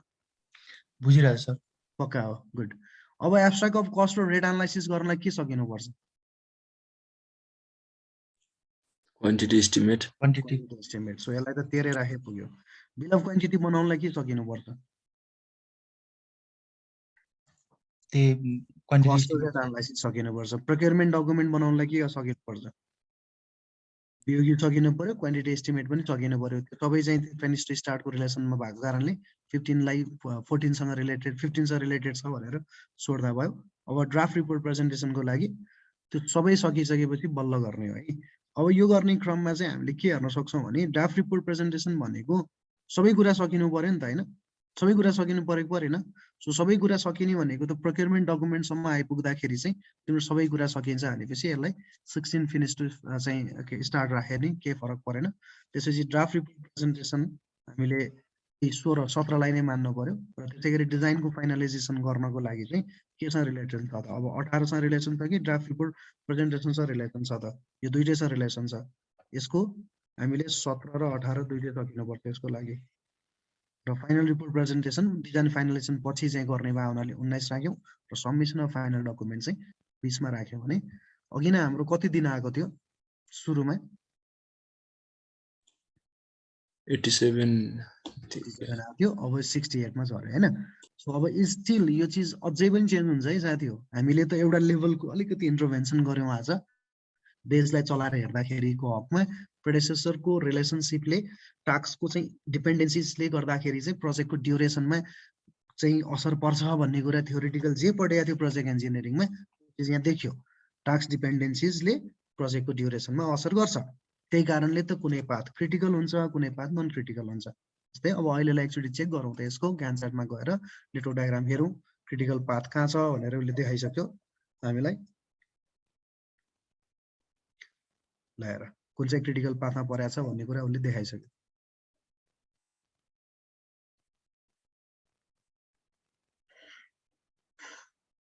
एक्टिभिटिजहरू हेऱ्यौँ भने हामीले देखिसकेको छौँ होइन कुन चाहिँ पाथ चाहिँ क्रिटिकलमा परेको छ, कुन पाथ क्रिटिकलमा परेको छैन भन्ने कुराहरू देखिसक्यो। कति एक्टिभिटिजहरू पर्यो, कति एक्टिभिटिज परेन भनेर। अब थोरै एक्टिभिटिज छ त्यही कारणले गर्दा थोरै एक्टिभिटिज मात्रै चाहिँ नन क्रिटिकलमा परेको छ है। ल अब एकचोटि सम्झ्यौँ त साथी हो। कसले भनेको प्रोजेक्टमा पढ्दाखेरि क्रिटिकल एक्टिभिटिजलाई चाहिँ कुनै पनि एक्टिभिटिजलाई हामीले अलिकति मात्रै ड्युरेसन चेन्ज गर्यो भने त्यसले प्रोजेक्टको ड्युरेसनमा असर पार्छ भनेर पढायो हो कि होइन भनौँ त? हो सर। हो है। जस्तै ल एउटा एक्जाम्पल हेरौँ न त त्यो भनेको कुरालाई चाहिँ के रहेछ भन्ने कुरा हेर्दैम है त। जस्तै अहिले सम्झ्यौ त कुनै एउटा एक्टिभिटी सम्झ त क्रिटिकल पाथमा भएको र डेक स्टडी नै सम्झ्यौ न त होइन। ल डेक स्टडीलाई 1 दिनको सट्टा 2 दिन राखौँ न त है त। 2 दिन राखौँ, हुन्छ सर। इन्टर गरौँ, बढ्यो 69 पुग्यो। बढ्यो सर। हो अब यसको त्यो सिम्पल कुरा गरे त नि मैले खासै ठुलो कुरो त केही गरेन नि होइन। यसको अर्थ के भने यहाँ 2 दिनबाट चाहिँ यो 2 दिन यहाँ चेन्ज गर्ने बित्तिकै विन्डो एमएस प्रोजेक्टले के गर्यो भने योसँग रिलेसन भएको पखै तैँले चलाइस्, योसँग रिलेसन भएको यति सबै हो है भनेर उसले हाइलाइट गरेर देखाइदियो कि होइन। ल यसलाई एक दिन राखौँ, सिलेक्टै राखौँ। अब एउटा नन क्रिटिकल एक्टिभिटिज के थियो अरे अघि? नन क्रिटिकल एक्टिभिटिज कुनै जियोटेक्निकल सोइल इन्भेस्टिगेसन त्यही हो। नन क्रिटिकल देखाइरहेको छ यसले 5 दिन, यसलाई 6 दिन गरौँ गरौँ। हुन्छ सर। बढ्यो डेज, के भएन यसले कहाँ मात्रै हाइलाइट गर्यो एमएस प्रोजेक्टले हेर त। त्यसलाई मात्रै। हो टास्क डिपेन्डेन्सिजको क्लियर कुरा यही नै हो है। टास्क डिपेन्डेन्सिज एक्टिभिटिजको नेचर कस्तो छ भन्ने कुरा यसले देखाउँछ। गुड, यहाँसम्म बुझ्या हो? बुझिरहेछ सर। अल्छी माने यार साथीहरूले भएन कि यस्तरी। होइन सर, छैन, हामी सुनिरहेछौँ सबै। सुनेको छ सुतेको छ भन्ने बेर्छ नि। ल अब हजुर के भने हेलो हजुर हजुर सर सुन्या छ? सुनेको छ हजुर। सर जस्तै एउटा मैले चाहिँ अलिक कन्फ्युज भएको ठाउँ चाहिँ जस्तै त्यो हाम्रो 19 नम्बरमा छ नि सर, 19 नम्बरमा डिजाइन फाइनलाइजेसन छ नि, त्यसमा चाहिँ जस्तै हामीले 18 र 17 दुइटै लेख्यौँ नि सर। हजुर मलाई चाहिँ कन्फ्युजन कहाँनिर भयो भन्दाखेरि चाहिँ 18 चाहिँ 17 नभ्याइकन आउनै पाउँदैन, हुनै पाउँदैन, त्यो 17 नभ्याइकन 18 गर्नै पाइँदैन। हो त्यसलाई यसलाई फेरि 18 राखे पनि त्यसले के असर गर्दैन भने हजुर 18 र 17 राख्नुपर्छ। अनि त्यो माथि त्यो 876 मा पनि अब यदि चाहिँ 17 चाहिँ कुनै अर्को प्रोग्रामसँग पनि डिपेन्डेन्ट भएको भए चाहिँ राख्नु पर्थ्यो कि के छ? होइन यसमा पनि होइन, यहाँ पनि होइन तिमीले भनेको हजुर यो पनि किन गरेको भने नि मैले अब ठ्याक्कै भन्ने यसलाई पनि तिमीले यो 8लाई मात्रै गर्यो भने पनि त्यसले केही चेन्ज गर्दैन, बुझ्यौ नि। के चाहिँ गर्न खोजेको भने आर्किटेक्चरल डिजाइन भन्ने कुरा चाहिँ इन्सेप्सन रिपोर्टसँग पनि होइन, यो कन्सेप्चुअल आर्किटेक्चरल डिजाइनसँग नि रिलेसन भएको उस्तै उस्तै एक्टिभिटिज भएको कारणले रिलेसन मात्रै मेन्टेन गरेको। तिमीले जस्तै सिपिएम को चार्टमा तिमीले हेऱ्यौ भने एउटा इभेन्टमा कुनै 3टा एरो आएर बस्यो भने उसले लिने लङ्गेस्ट पाथ मात्र आउने एरोलाई बढी हेर्ने हो नि होइन, हो कि होइन? हजुर सर हो। तर त्यति गर्ने भए त अनि किन क्रिटिकल पाथ गरेर चाहिँ त्यत्रो जात्रा गरेको त? जुन लङ्गेस्ट छ त्यति मात्र राखेपछि त प्रोजेक्टको ड्युरेसन त मिल्यो नि त होइन। हामीलाई चाहिने त प्रोजेक्ट ड्युरेसन हो, क्रिटिकल पाथको लङ्गेस्ट ड्युरेसन आइसकेपछि त त्यही प्रोजेक्ट ड्युरेसन भयो। हामीलाई किन अरू अरू हिसाब किन गर्नु पर्यो त भनेर त्यही बेला नि सोचे होला नि दिमागमा होइन थियो? हजुर थियो कि थिएन? सोच न, मैले भनेको कुरा ठ्याक्क बुझेको बुझेन तिमीले? हजुर भन्न खोजेको त बुझे। भन्नु लिङ्क खोजेको बुझ्यौ? सिपिएम मात्र राख्नु हुन्थ्यो, अरू किन लिङ्क देखाउनु पर्यो? किन देखाउनु पर्यो त भन्दा तर त्योभन्दा पछाडि जब सरले चाहिँ फ्लोट भन्ने हुन्छ है केटा हो, जसले गर्दाखेरि चाहिँ हामीलाई त्यो लिजर टाइम पायो भने त्यो एक्टिभिटीलाई रोकेर अर्को एक्टिभिटी गर्न पाइन्छ भनेर भन्नु होला नि। फ्लोट के फ्लोट हजुर हजुर फ्ल्याग के हुन्छ होइन। हामी त्यो लेभलसम्म त जाँदैनौँ तर थ्योरिटिकल्ली बुझ त त्यो कुरालाई। यदि फ्लोट हुन्छ भने त ला फ्लोट भने त अगाडिको प्रेडेसेसरसँग रिलेसन छ, पछि आउने सक्सेसरसँग रिलेसन छ। त्यो प्रेडेसेसरको चाहिँ इभेन्ट कुन टाइममा घट्यो, सक्सेसरको इभेन्ट कुन टाइममा घट्यो त्यसलाई पनि असर गर्दो रहेछ भनेर लेजर टाइम छ कि छैन भन्दाखेरि दुइटाको चाहिँ एलएसटी र इएसटी घटाउँदाखेरि छ भन्यो भने फ्लोट रहेछ भन्ने बुझ्यो। त्यतिले नपुग्दो रहेछ टोटल फ्लोट। तर फ्लोट त कति प्रकार हुँदो रहेछ भनेर इन्टरफेरिङ नि पढ्यो, चाहिँ त्यसै गरी इन्डिपेन्डेन्ट नि पढ्यो, फ्री फ्लोट पनि पढ्यो नि होइन। हो त्यो कारणले गर्दाखेरि चाहिँ रिलेसन देखाएको, अन्यथा के पनि होइन साथी हो। होइन भने यसले दिएको रिलेसनको कारणले गर्दाखेरि चाहिँ प्रोजेक्टको ड्युरेसनमा कुनै चेन्जेस ल्यायो त? ल्याएन नि। So we can make it. तर अब यही चिजलाई एरो डायग्राममा हेरौँ है त, हेरौँ एकचोटि साथी। खोइ त हेरौँ भनौँ न हुन्छ सर हुन्छ हेरौँ न अहिले यसरी हेरौँ ल सम्झिराख है इन्सेप्सन र ल तिमीहरू आफै सम्झ है कहाँ चाहिँ चेन्ज भएको छ भनेर मैले भनिरह हो ल भ्यूमा गएँ नेटवर्क डायग्राममा गएँ कहाँ गयो यही हो इन्सेप्सन डिटेल आर्किटेक्चरल होइन सिधा आइरहेछ नि त अहिले हो हो सर सर ल अब अघिकै गरौँ न त एकचोटि हेरौँ न त के थियो त अभि भन त केसँग रिलेसन राखेको थिएँ मैले 6,7 मा 8 गरेर आयो आयो चेन्ज हुन्छ होइन एरो चेन्ज भयो नि अब यसको मिनिङ के हो भन्ने कुरालाई अघि प्र्याक्टिकल्ली त्यो मिनिङसँग थ्योरिटिकल नलेजलाई जोडेर हेर त त्यसले कुराहरू ल्याउँछ लिङ्क सबभन्दा इम्पोर्टेन्ट के हो त लिङ्क भन्ने कुरालाई हो मानौँ न यदि रङ हुँदैन है मैले भनेको कन्सेप्ट नै यही नै सही हो भनेर जानु परेन अघि भने अनुसारले हामीले के चाहिँ कहाँ छेउ चाहिँ हाम्रो कुरा कमन मिलियो त मिलिरहेछ त भन्दा अघि को बोलेको नाम त थाहा पाउनु पर्यो नि सर हेमन्त ओके हेमन्त ल हेमन्त र मेरो चाहिँ बाटोको पाथ चाहिँ फरक फरक भने हो मैले एउटा खालको बाटोको कुरा गरिरहेको छु उसले अर्को कुराको बाटोको कुरा गरिरहेको छ तर पुग्न चाहिँ हामी कहाँ पुगिरहेछौँ एकै ठाउँ पुगिरहेछौँ नि होइन खोइ त अब ल भन न यार हो सर हो केही सिने गइरहेछौ म नि केही सिने गइरहेछु तिमी कताबाट गयो बानेश्वरतिरबाट आयो म चाहिँ यता कलङ्कीतिरबाट गएँ होइन खालि त्यति मात्र फरक हो त्यसले चाहिँ केही फरक पारेन हामीलाई so it's still valid point हो हेमन्तले भनेको सर यो रिलेसन चाहिँ फिनिस टु स्टार्टमै आइरहेको कारणले गर्दा किन राख्नु पर्यो र भन्ने कुरा हो खालि यति इम्पोर्टेन्ट हो कि यो कन्सेप्चुअल डिजाइनसँग रिलेसन चाहिँ यहाँबाट चाहिँ सँगै आइरहेको कारणले मैले राखिदिएको मात्रै हो इट डजन्ट म्याटर त्यसले यदि डेजमा चाहिँ कुनै खालको चाहिँ हामीलाई चेन्जेस ल्याउँदैन भने द्याट डजन्ट म्याटर मैले अघि पनि भनेको थिएँ खालि बुझाउनको लागि मात्रै त्यो खालको चाहिँ कन्सेप्चुअल दिएको मात्रै हो मैले गुड अब त्यसो भए हामीलाई के गरौँ त भने आज सर यहाँसम्म त्यो डिटेलमा चाहिँ कालो चाहिँ किन देखाएको सर त्यो यहाँ यो नेटवर्क डायग्राममा डिटेल स्ट्रक्चरल र डिजाइन एन्ड ड्रइङमा सानो आफैले यसकै मिनिङ यसकै हो त्यो माइलस्टोनबाट एरो ल्या भएर कालो देखाएको हो क्या ए यो माइलस्टोनसँग यसको एरो नदिने हो नि त्यो देखाउँदैन पक्का है त ल अघि हेमन्तले भनेको जस्तै गरिदिउँ न त ल 8 मात्र राख्यो भने अरू एरो भाग्छ है त्यहाँबाट हेरिरहेछौ नि एरो के को रहेछ माइलस्टोनको हो नि खोइ त हजुर सर बुझियो सर त्यो भने त ल अब 68 दिन प्रोजेक्ट सकाउने भयो त हामीले 68 दिन सकेला जस्तो लाग्छ त्यो प्रोजेक्ट मैले आज भनेको छैन कसलाई कति दिन एलोकेट गर्ने भनेर भनेको छैन ल यसो अझ अलिकति प्र्याक्टिकली सोचौँ त यो 68 दिन सकिने खालको छ त कामले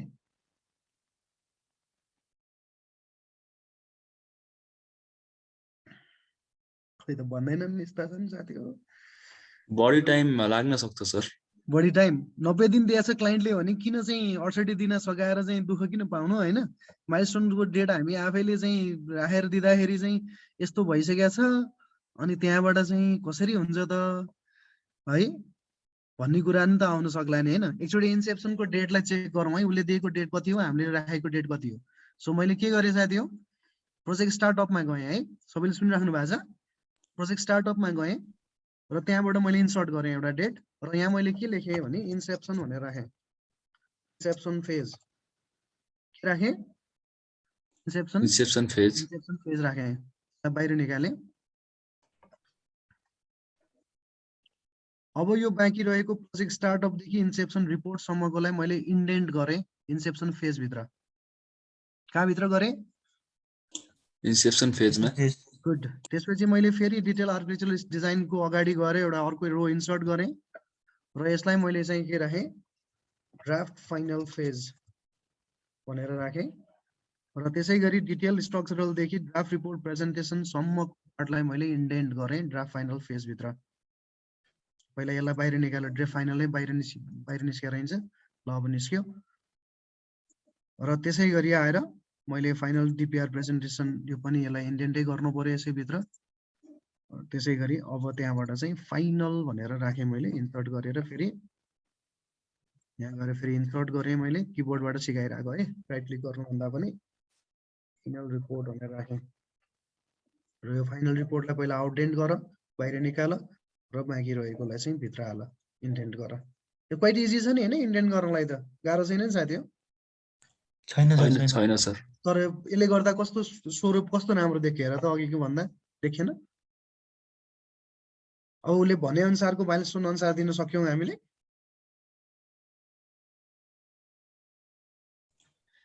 सकिन्छ सर मिलाएर।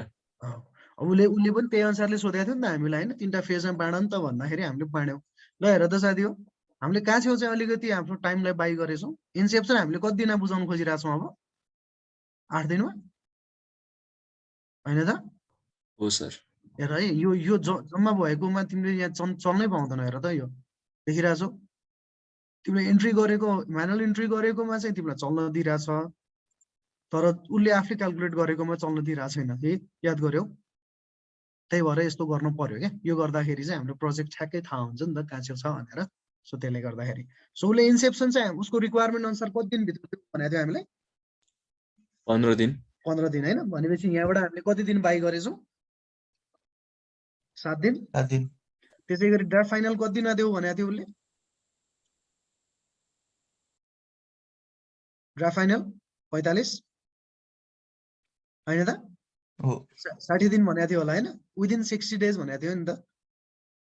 हो सर। फाइनल चाहिँ 45 दिन, 15 दिन। 60 भनेपछि यहाँबाट अर्को 15 दिन हामीले यहाँबाट बाई गर्यौं। किन? फाइनल रिपोर्टलाई त विदिन 60 मा ड्राफ्ट बुझाउने भनेपछि यहाँबाट 7 मात्रै थियो। 45 8 कति भयो? 53 भयो। 53 भनेपछि 7 दिन यहाँबाट आयो, अर्को चाहिँ 15 दिन कहाँबाट पायौं हामीले? यहाँबाट पायौं। त्यसले गर्दा 68 आइरहेको। सो अब हामीलाई 90 डेज भित्र पुराउनु पर्छ र अलिकति चाहिँ लिजर राखौं न त काम गर्ने हो भन्यो भने त्यही अनुसारले हामीले डेजहरू चाहिँ थप्दै जान सकिन्छ हैन? जस्तै स्ट्रक्चरल डिजाइनलाई 15 दिनको सट्टा 20 दिन गरौँ, डेज बढ्छ। याद गरिराख्नु भएको छ। अब कसलाई बढाउने त भन्दाखेरि कुनलाई चिजलाई बढाउनु पर्यो? जुन चिज चाहिँ क्रिटिकल पाथमा छ त्यसलाई बढाउने हो। नन क्रिटिकल पाथलाई बढाएर त जति दिन राखे पनि त्यसले त के असर गर्दो रहन्छ हामीलाई हैन? तर जति दिन भने पनि प्रोजेक्टको ड्युरेसन भन्दा पनि बढिँदै जान पाएन नन क्रिटिकल पाथ पनि, किनभने नन क्रिटिकल पाथ एक्टिभिटिजलाई बढाउँदै जाने क्रममा क्रिटिकल पाथसँग बराबरी पनि भइदियो भने त त्यो पाथ पनि क्रिटिकल हुन जान्छ फेरि हैन? त्यो चिज मैले टाइमको स्टेटमा पढाउँछु सिएममा। अहिलेलाई हामीले सम्झिने त कसरी हो त भने क्रिटिकल पाथमा परेको एक्टिभिटिजको ड्युरेसन बढायो भने न बल्ल चाहिँ क्रिटिकल पाथको प्रोजेक्टको ड्युरेसन बढ्ने हो नि त हैन? सो त्यो कारणले गर्दा यहाँ तपाईँले 20 दिन थपिदिनु भयो भने यति आयो हैन? आर्किटेक्चरलाई 25 दिन लाग्छ भने नि थप्दै जानुहोस्, स्ट्रक्चरलले 25 दिन लाग्छ भने थप्दै जानुहोस्, 80 दिन आयो। स्यानिटरी चाहिँ केसँग रिलेसन छैन, आर्किटेक्चरलसँग रिलेसन भएको कारणले गर्दाखेरि यहाँबाट आयो। क्वान्टिटी एस्टिमेटलाई तपाईँले 3 दिनलाई सट्टा 5 दिन लाग्छ भने थप्नुहोस्, बढ्छ डेज। बिल अफ क्वान्टिटिजलाई चाहिँ 2 दिन हैन अलि 3 दिनै लाग्छ कि आयो त मलाई भनेर राख्नुभयो भने रेट एनालाइसिस पनि छ नि त। सो बिल अफ क्वान्टिटीलाई चाहिँ 2 दिनै राखौँ। ट्र्याक अफ कस्ट र रेट एनालाइसिस गर्नलाई चाहिँ मलाई अलिकति टाइमै लाग्छ है, अलि धेरै नै आइटमहरू आउँछ भन्यो भने 3 दिन राख्नुहोस्, त्यहाँ बढ्छ। त्यसै गरी आएर चाहिँ प्रोक्योरमेन्ट डकुमेन्टलाई चाहिँ 2 दिन राखेको ठिकै छ। ड्राफ्ट रिपोर्ट प्रेजेन्टेसन, डिजाइन फाइनलाइजेसन चाहिँ हामीले 14 दिनमा सक्दैनौँ। कमेन्टहरू अलि धेरै नै आयो भने अलिक बढी लाग्छ भनेर यसलाई चाहिँ 20 दिन राख्यो भने अब प्रोजेक्टको ड्युरेसन बढ्छ। क्रिटिकल पाथमा थियो त्यही कारणले गर्दा प्रोजेक्टको ड्युरेसन बढाइदियो। यसलाई चाहिँ त्यही अनुसारले घटाउँदै 18 मा राखेर 90 डेज बनाइदिउँ न त भन्यो भने यसरी नै बनाउन सकियो। सर हाम्रो फाइनल रिपोर्ट नि 15 डेज भित्र थियो होला सायद। होइन होला, हेर त विदिन 60 डेज भने विदिन 90 डेज भनेको छ होला। 90 डेज हो। विदिन 90 डेज भने त त्यो भित्र परेन त। सुरुको इन्सेप्सन 15 डेज भित्र, त्यसपछि 60 दिन भित्र, त्यसपछिको 60 दिन होइन टोटलमा हेर्नु पर्यो। त्यसपछि 60 दिन भित्र ड्राफ्ट फाइनल बुझाउ, अनि त्यसपछि चाहिँ 90 दिन भित्र भनेपछि यो चाहिँ अलिकति माइलस्टोन अनुसारले बढ्यो। 63 दिन आइरहेको छ नि यसलाई, त्यो यसलाई घटाउनु पर्यो। यसलाई 60 दिन भित्रै ल्याऊ। 25 लाई अब स्ट्रक्चरलाई चाहिँ 23 दिन मात्र राखेर हेरौँ न त, 30 आयो। सो त्यसपछि आएर यसलाई 22 दिनै राखौँला स्ट्रक्चरलाई। ल अब चाहिँ उसले भने अनुसारको डेज भित्र चाहिँ पर्यो क्या। त्यो गर्दाखेरि अझै स्टिल डेज चाहिँ हामीलाई यहाँ बाई गर्न मिलिरहेछ। सो फाइनल डिजाइन एनालाइजेसनलाई हामीले 20 दिन राख्यो भने पनि 89 डेज हुँदो रहेछ। सो 21 दिन राख्नु पनि मिलेला। यसो गर्यो भने चाहिँ करिब करिब उसले भनेको प्रोजेक्ट इन्टेन्डेड जुन चाहिँ माइलस्टोनको डेटलाई एचिभ पनि हुने भयो र उसले तोकेको चाहिँ डेज जति छ त्यो डेज भित्र चाहिँ प्रोजेक्ट डेलिभर पनि गर्न सक्ने भयो हामीले।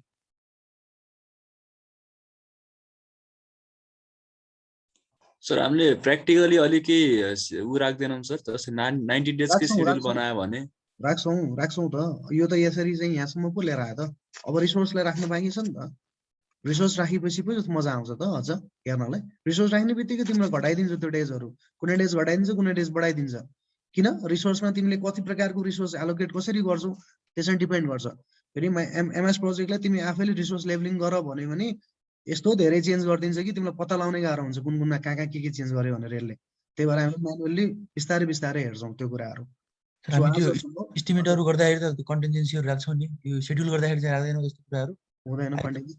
भविष्य आउने कुराहरूलाई हुन्छ दुईटा कुरा हुन्छ कन्टिन्जेन्सीमा। एउटा रिस्क म्यानेजमेन्टको अप्रोचको रूपमा चाहिँ तिमीले सेड्युललाई एडजस्टमेन्ट गर्नु पर्यो भने चाहिँ कन्टिन्जेन्सी भनेर भन्नु पर्यो। तर वेदर कन्डिसन्सको आधारमा सेड्युलमा चाहिँ काम हुन नसक्ने चाहिँ सम्भावनाहरू, त्यस्ता कुराहरू चाहिँ तिमीले फोर्सी गर्न सक्ने कुराहरू चाहिँ राख्न सक्छौ तिमीले।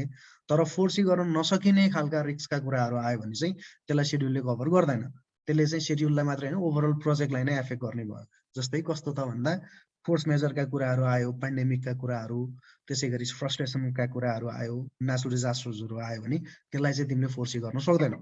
तर फोर्सी गर्न सकिने खालको चाहिँ एज अ प्लानरले के सोच्नु सक्छु त भन्दा पानी पर्ने समय कस्तो हो चाहिँ, त्यसै गरी चाहिँ चाडपर्व पर्ने कुरा कस्तो हो, कस्तो खालको हलिडेहरू पर्छ भन्ने कुराहरू चाहिँ फोर्सी गर्नुपर्छ। त्यसलाई चाहिँ एडजस्टमेन्ट राख्नुपर्छ सेड्युलको हकमा।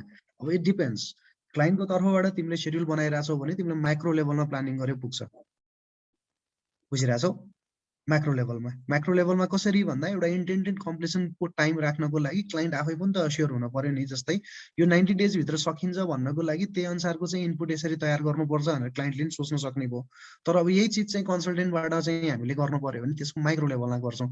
यति नै हो। क्लाइन्टले गर्न सक्ने भनेको यो लेभलसम्म गर्यो भने क्लाइन्टको काफी पुग्छ के। क्लाइन्टले चाहिँ आफ्नो सेड्युलिङ मेन्टेन गर्नको लागि चाहिँ यो लेभलसम्म गर्यो भने क्लाइन्टलाई एक हिसाबले पुग्छ। तर अब यसलाई चाहिँ अझ माइक्रो लेभलमा गएर चाहिँ कस्तो खालको चाहिँ रिसोर्सेस मलाई चाहिन्छ भनेर चाहिँ कन्सल्टेन्टले सोच्ने भयो यो पर्टिकुलर कामको लागि। अन्य कामको लागि वर्क्सको हकमा त अझ योभन्दा माइक्रो लेभलमा हेर्छौँ हामीले। माइक्रोमा हेर्ने बित्तिकै टोटल स्किल र अनस्किल चाहिने लेबर कति छ एक ठाउँमा छुट्याइदिन्छौँ र अरू चाहिँ सबै मेटेरियलहरू चाहिँ इन्ट्री गरिदिन्छौँ होइन। त्यो गरेपछि एमएस प्रोजेक्टलाई हामीले के भन्छौँ त भन्दा तिमीले खपत गर्ने म्याक्सिमम युनिट चाहिँ यति हो, तर एक्टिभिटिज या टास्क वाइज चाहिँ मैले एलोकेट गरेको यति हो। त्यो एक्टिभिटिज वाइज टास्क वाइज मैले एलोकेट गरेको रिसोर्सेस भन्दा बढी डिमान्ड हुने बित्तिकै मलाई ओभर एलोकेसन देखाइदेऊ भनेर भने पनि माइक्रोसफ्टले देखाइदिन्छ है। त्यो अनि ओभर एलोकेसनलाई अब त्यो ओभर एलोकेसन भएकोले त हाम्रो स्कोप भन्दा बाहिर गयो। अब त्यो ओभर एलोकेसनलाई के गर्ने त भन्दा बल्ल अब रिसोर्स लेभलिङ गर्ने हो क्या। रिसोर्स लेभलिङ भनेर पढ्यो होला प्रोजेक्ट इन्जिनियरिङमा, जहाँ चाहिँ सबैभन्दा धेरै म्यान पावर प्रयोग भइरहेछ त्यो ठाउँमा चाहिँ बढी म्यान पावर भयो र हाम्रो चाहिँ लिमिटेसन भन्दा बढी गयो भन्दा हामीले त्यो कामलाई सिफ्ट गर्छौँ, कुनै एउटा एक्टिभिटिजलाई पछाडि छेड्छौँ, जसको कारणले प्रोजेक्टको चाहिँ ड्युरेसनलाई असर नपारी गरेर प्रोजेक्टको चाहिँ ड्युरेसनलाई असर नपर्ने गरेर एक्टिभिटिज सिफ्ट गर्न मिल्छ भने त्यसलाई हामीले रिसोर्स लेभलिङ, त्यसै गरी रिसोर्स स्मुथिङका प्रिन्सिपलहरू आउँछ भनेर साथीहरूले त्यो मेसनको एउटा इक्जाम्पल पनि पढ्नुभयो होला।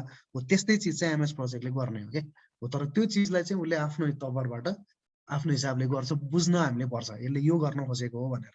नत्र त यो त जे भनेको छ उसले त त्यही गरिदिन्छ, उसको काम त हामीले जे गार्बेज दियो गार्बेज आउट गरिदिने हो नि त होइन। तर त्यसलाई इन्टरप्रिटेसन चाहिँ हामीले गर्ने कुराहरू। सो अब यहाँसम्म भइसकेपछि now let's begin to entry the resources. आज अलिकति रिसोर्सेस एन्ट्री गर्न चाहिँ सिकौँ अनि त्यसपछि रिसोर्सेसलाई असाइन गर्नलाई हामी भोलिको क्लासमा हेरौँला। आजलाई चाहिँ रिसोर्सेस एन्ट्री गर्नलाई हेरौँ। सो 90 डेजसम्मको चाहिँ हामीले सेड्युललाई चाहिँ लिएर आयौँ, क्लाइन्टको रिक्वायरमेन्ट अनुसारको हामीले एउटा सेड्युल तयार गऱ्यौँ आफ्नो लागि पनि, र क्लाइन्टले चाहिँ सेड्युल बुझा नि त तेरो भन्यो भने सेड्युल उसलाई यो बुझाउनलाई हामीलाई कुनै आपत्ति भएन। अब किन उसको लागि त 90 डेजभित्र उसले प्रोजेक्ट दिन्छु भनेर कन्सल्टेन्टले एग्री गरेको चिज त भेट्यो। क्लाइन्टले के खोजिरहेको थियो हामीसँग भने 90 डेजभित्र चाहिँ प्रोजेक्ट सकाउनु पर्ने चाहिँ जुन उसको इन्टेन्डेड प्रोजेक्ट ड्युरेसन थियो त्यो इन्टेन्डेड प्रोजेक्ट ड्युरेसनलाई हामीले सेड्युलिङमा ढाल्यौँ। अब उसलाई मतलब छैन नि त हामीले आर्किटेक्टलाई 10 दिन काम लाउँछौँ कि 15 दिन काम लाउँछौँ कि 30 दिन काम लाउँछौँ कि, उसले एउटा नर्म्स त दिएको छ। आर्किटेक्टको इनपुट चाहिँ 75% हुन्छ, टिम लिडरको इनपुट चाहिँ 100% होला, स्ट्रक्चरल इन्जिनियरको इनपुट चाहिँ 50% होला, त्यसै गरी इलेक्ट्रिकल र सेनिटरीको चाहिँ 20% मात्रै होला, चाहिँ क्वान्टिटी सर्वेयरको चाहिँ 25% होला, ड्राफ्ट पर्सनको चाहिँ 100% इनपुट होला भनेर उसले नर्म्स त दिन्छ। तर उसलाई हामीलाई त्यो उसले दिएको नर्म्सलाई हामीले यहाँ राखिराख्न जरुरी भएन कन्सल्टेन्टको हिसाबले होइन। तर हामीले हाम्रो खालको नर्म्स बनाउन सक्छौँ। किनभने हामीले त प्रोजेक्ट लिएको हो, त्यो प्रोजेक्टलाई चाहिँ यतिमा सघाउँछु भनेर लिएको छ। अब हामीले कुनलाई चाहिँ कति दिन काम लगाउँछौँ भन्ने कुरा चाहिँ यहाँ काम गर्नलाई 25 दिनै भए तापनि उसलाई त्योभन्दा कम पनि काम दिन सकिएला, त्योभन्दा कममै पनि उसले आउटपुट दिन सक्ला। त्यो भनेको अब माइक्रो लेभलमा कन्सल्टेन्टले सोच्ने हो के हो। ठ्याक्कै सिमिलर कुरा वर्क्समा चाहिँ कन्ट्र्याक्टरले सोच्ने कुरा हो। क्लाइन्टको हिसाबले हेर्दाखेरि चाहिँ 90 डेजको यो प्रोजेक्टमा चाहिँ कुनै पनि एक्टिभिटिजहरू पनि क्लियरली आयो, कुन दिन कहिले चाहिँ बुझाउँछ भन्ने कुरा पनि क्लियरली आयो, माइलस्टोन पनि फिक्स भयो र त्यसलाई बादमा पनि डिपिक्ट गऱ्यौँ र एक्टिभिटिज पनि जटाउन गऱ्यौँ। यति भयो भने क्लाइन्टले बुझ्छ ए उसले 90 डेजभित्र प्रोजेक्ट चाहिँ डेलिभर गर्दो रहेछ। अब उसलाई आर्किटेक्चरल डिजाइन 25 दिन काम गर्यो कि गरेन तिमीले हेरौँ त भनेर उसले माग्दैन। उसलाई के चाहियो त भन्दा उसले 60 दिनमा चाहिँ अर्थात् यो 5-8-22 भनेको जनवरी फेब्रुअरी मार्च हैन त। यो 5-8 भनेपछि कहिले पर्यो? जनवरी फेब्रुअरी मार्च अप्रिल मे 5 को 8 तारिकमा फाइनल ड्राफ्ट फाइनल चाहिँ उसले बुझाउँछ भन्ने बुझ्ने हो। उसलाई त्यो आर्किटेक्चरलले 25 दिन काम गर्यो कि 22 दिन काम गर्यो कि त्यसले 21 दिन काम गर्यो कि भनेर क्लाइन्टलाई हेर्न जरुरी भएन। किन उसले के हेर्छ त भने यो माइलस्टोनमा चाहिँ यो चिज आउँछ कि आउँदैन हेर्न सकिन्छ। क्लाइन्टलाई पनि सजिलो भयो हेर्नको लागि। हो यस्तो खालको चाहिँ यो लेभलको प्लानिङले पनि धेरै काम चाहिँ गर्छ। यसमा हामीले रिसोर्सेस हालेका छैनौँ, तर एमएस प्रोजेक्टको ब्युटीलाई प्रयोग गरेर हामीले एक्टिभिटिजलाई सेड्युलिङमा ढालिसकेका छौँ र क्लाइन्टको इन्टेन्डेड प्रोजेक्ट ड्युरेसनभित्र चाहिँ हामीले प्रोजेक्टलाई लिएर आएर छोडेका छौँ। ठिक छ, यहाँसम्मको कुरा बुझ्यो साथीहरू? बुझ्यो सर। पक्का हो? ल पक्का बुझ्या हो? खोइ त अनि अब यस्तो कसरी हुन्छ त? बोल्नु पर्यो क्या यस्तो। यो सिएम क्लासमा यस्तो बोलेन भने त म निकालिदिन्छु है सबैलाई। उसै त थ्योरी सब्जेक्ट हुन्छ त्यहाँ माथि नि बोलेन भने त साह्रै गाह्रो हुन्छ त। अहिले त यस्तो गाह्रो भइरहेछ मलाई भन्न पाइयो। सोमबारबाट सुरु भइसक्यो भने सर क्लास भन्न पाइयो नि।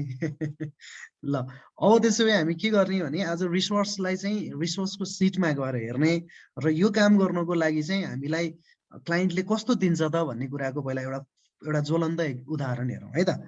जस्तै स्टप सेयरिङ गरेँ मैले, अर्को एउटा सेयर गर्छु। अब जस्तै यो कामको लागि चाहिँ प्रोजेक्टमा कस्तो कस्तो मान्छे चाहिन्छ, कति कति चाहिन्छ भनेर एउटा TOR को रूपमा चाहिँ क्लाइन्टले पहिले चाहिँ अस्योर गर्दै हुन्छ हामीलाई तिमीसँग यस्ता यस्ता मान्छे चाहिन्छ र त्यो मान्छेको चाहिँ कति कति इनपुट हुनुपर्छ भन्ने कुराको लागि चाहिँ उसले एउटा गाइडिङ दिया हुन्छ। त्यो गाइडलाई हेरेर कन्सल्टेन्टले आफ्नो हिसाबले प्लानिङ गर्न सक्ने कुराहरू होइन। अब त्यस्तो हो भने लेट अस सपोज कि कुनै एउटा चाहिँ TOR हेरौँ 5 सय चाहिँ अस्पताल निर्माण गर्ने हो भने त्यसको चाहिँ एउटा TOR-मा कसरी लेख्छ त क्लाइन्टले, कसरी चाहिँ माग्छ त भन्ने कुराहरू हेर्नु पर्यो है। साथीहरूलाई मैले देखाउँछु।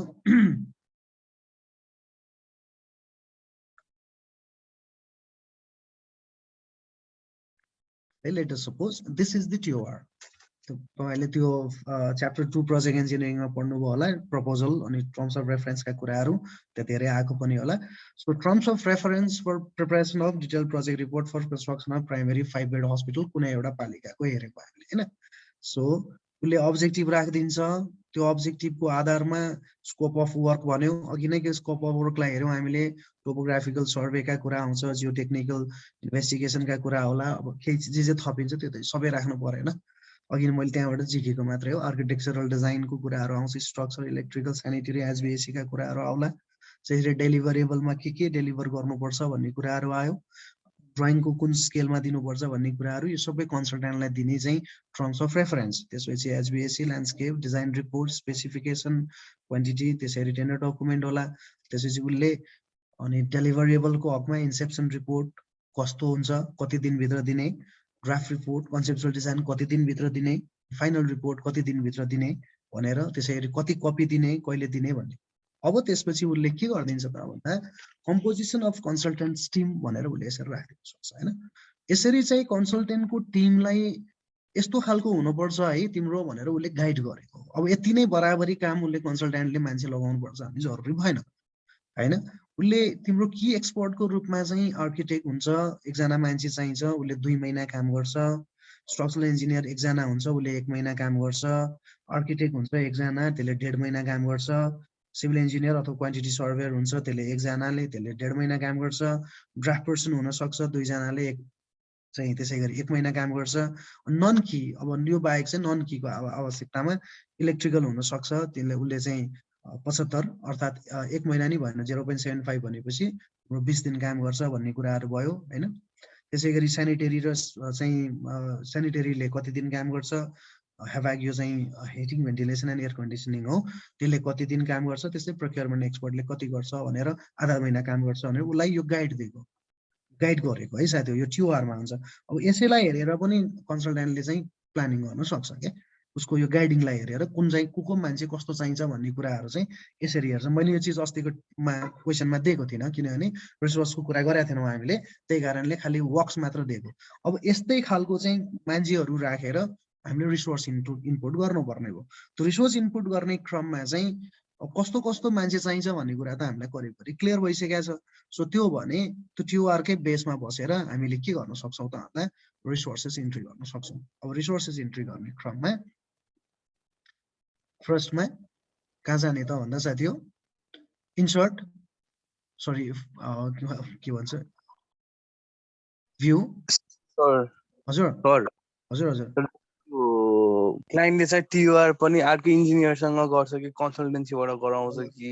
अब त्यसको लागि चाहिँ तिमीलाई सोध्छु मैले, तिमी कुन सेक्सन भन? Section A sir. Section A भने कसको कताको हो भन्नाले सर? जनकको क्लास कि उताको? जनक।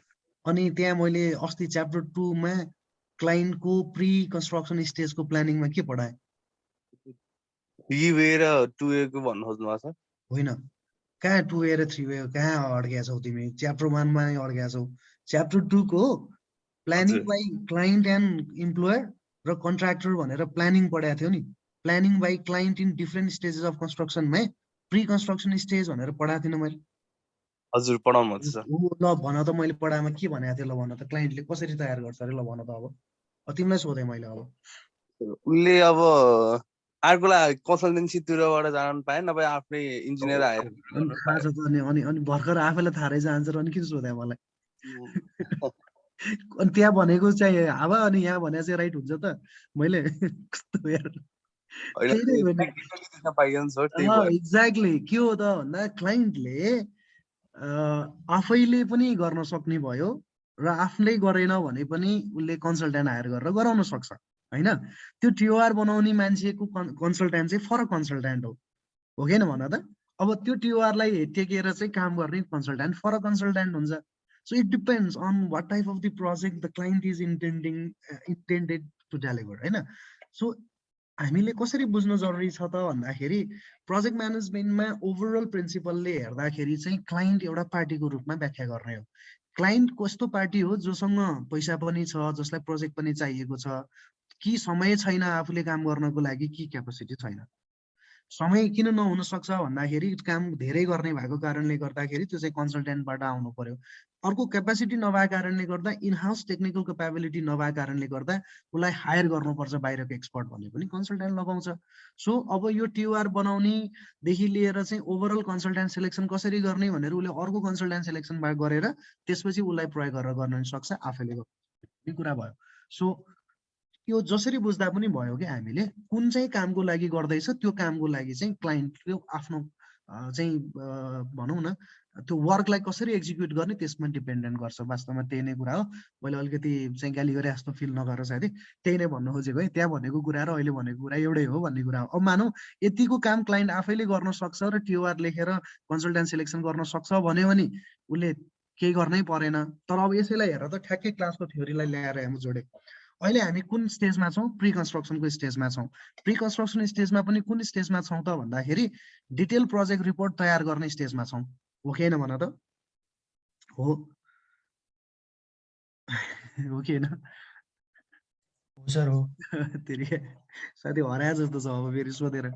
सो डिटेल प्रोजेक्ट रिपोर्ट तयार गर्ने क्रममा अब मान त यो क्लाइन्टले आफैले गर्यो, TOR पनि आफैले लेख्यो र कन्सल्टेन्टलाई सेलेक्सन गर्यो भने कन्सल्टेन्टले दिने रिपोर्ट के हो त? डिटेल प्रोजेक्ट रिपोर्ट हो कि हैन? हो नि? डिटेल प्रोजेक्ट रिपोर्ट हो कि हैन? हो सर। हो त्यो बोल न यार, मजै आउँदैन कि नभए। त्यो डिटेल प्रोजेक्ट रिपोर्टमा कस्ट पनि छ, DPR पनि छ, ड्रइङ पनि छ, एस्टिमेट पनि छ, प्रोक्योरमेन्ट डकुमेन्ट पनि छ। अब त्यो DPR मा भएको प्रोक्योरमेन्ट डकुमेन्टलाई प्रयोग गरेर क्लाइन्टले के गर्दैछ? अब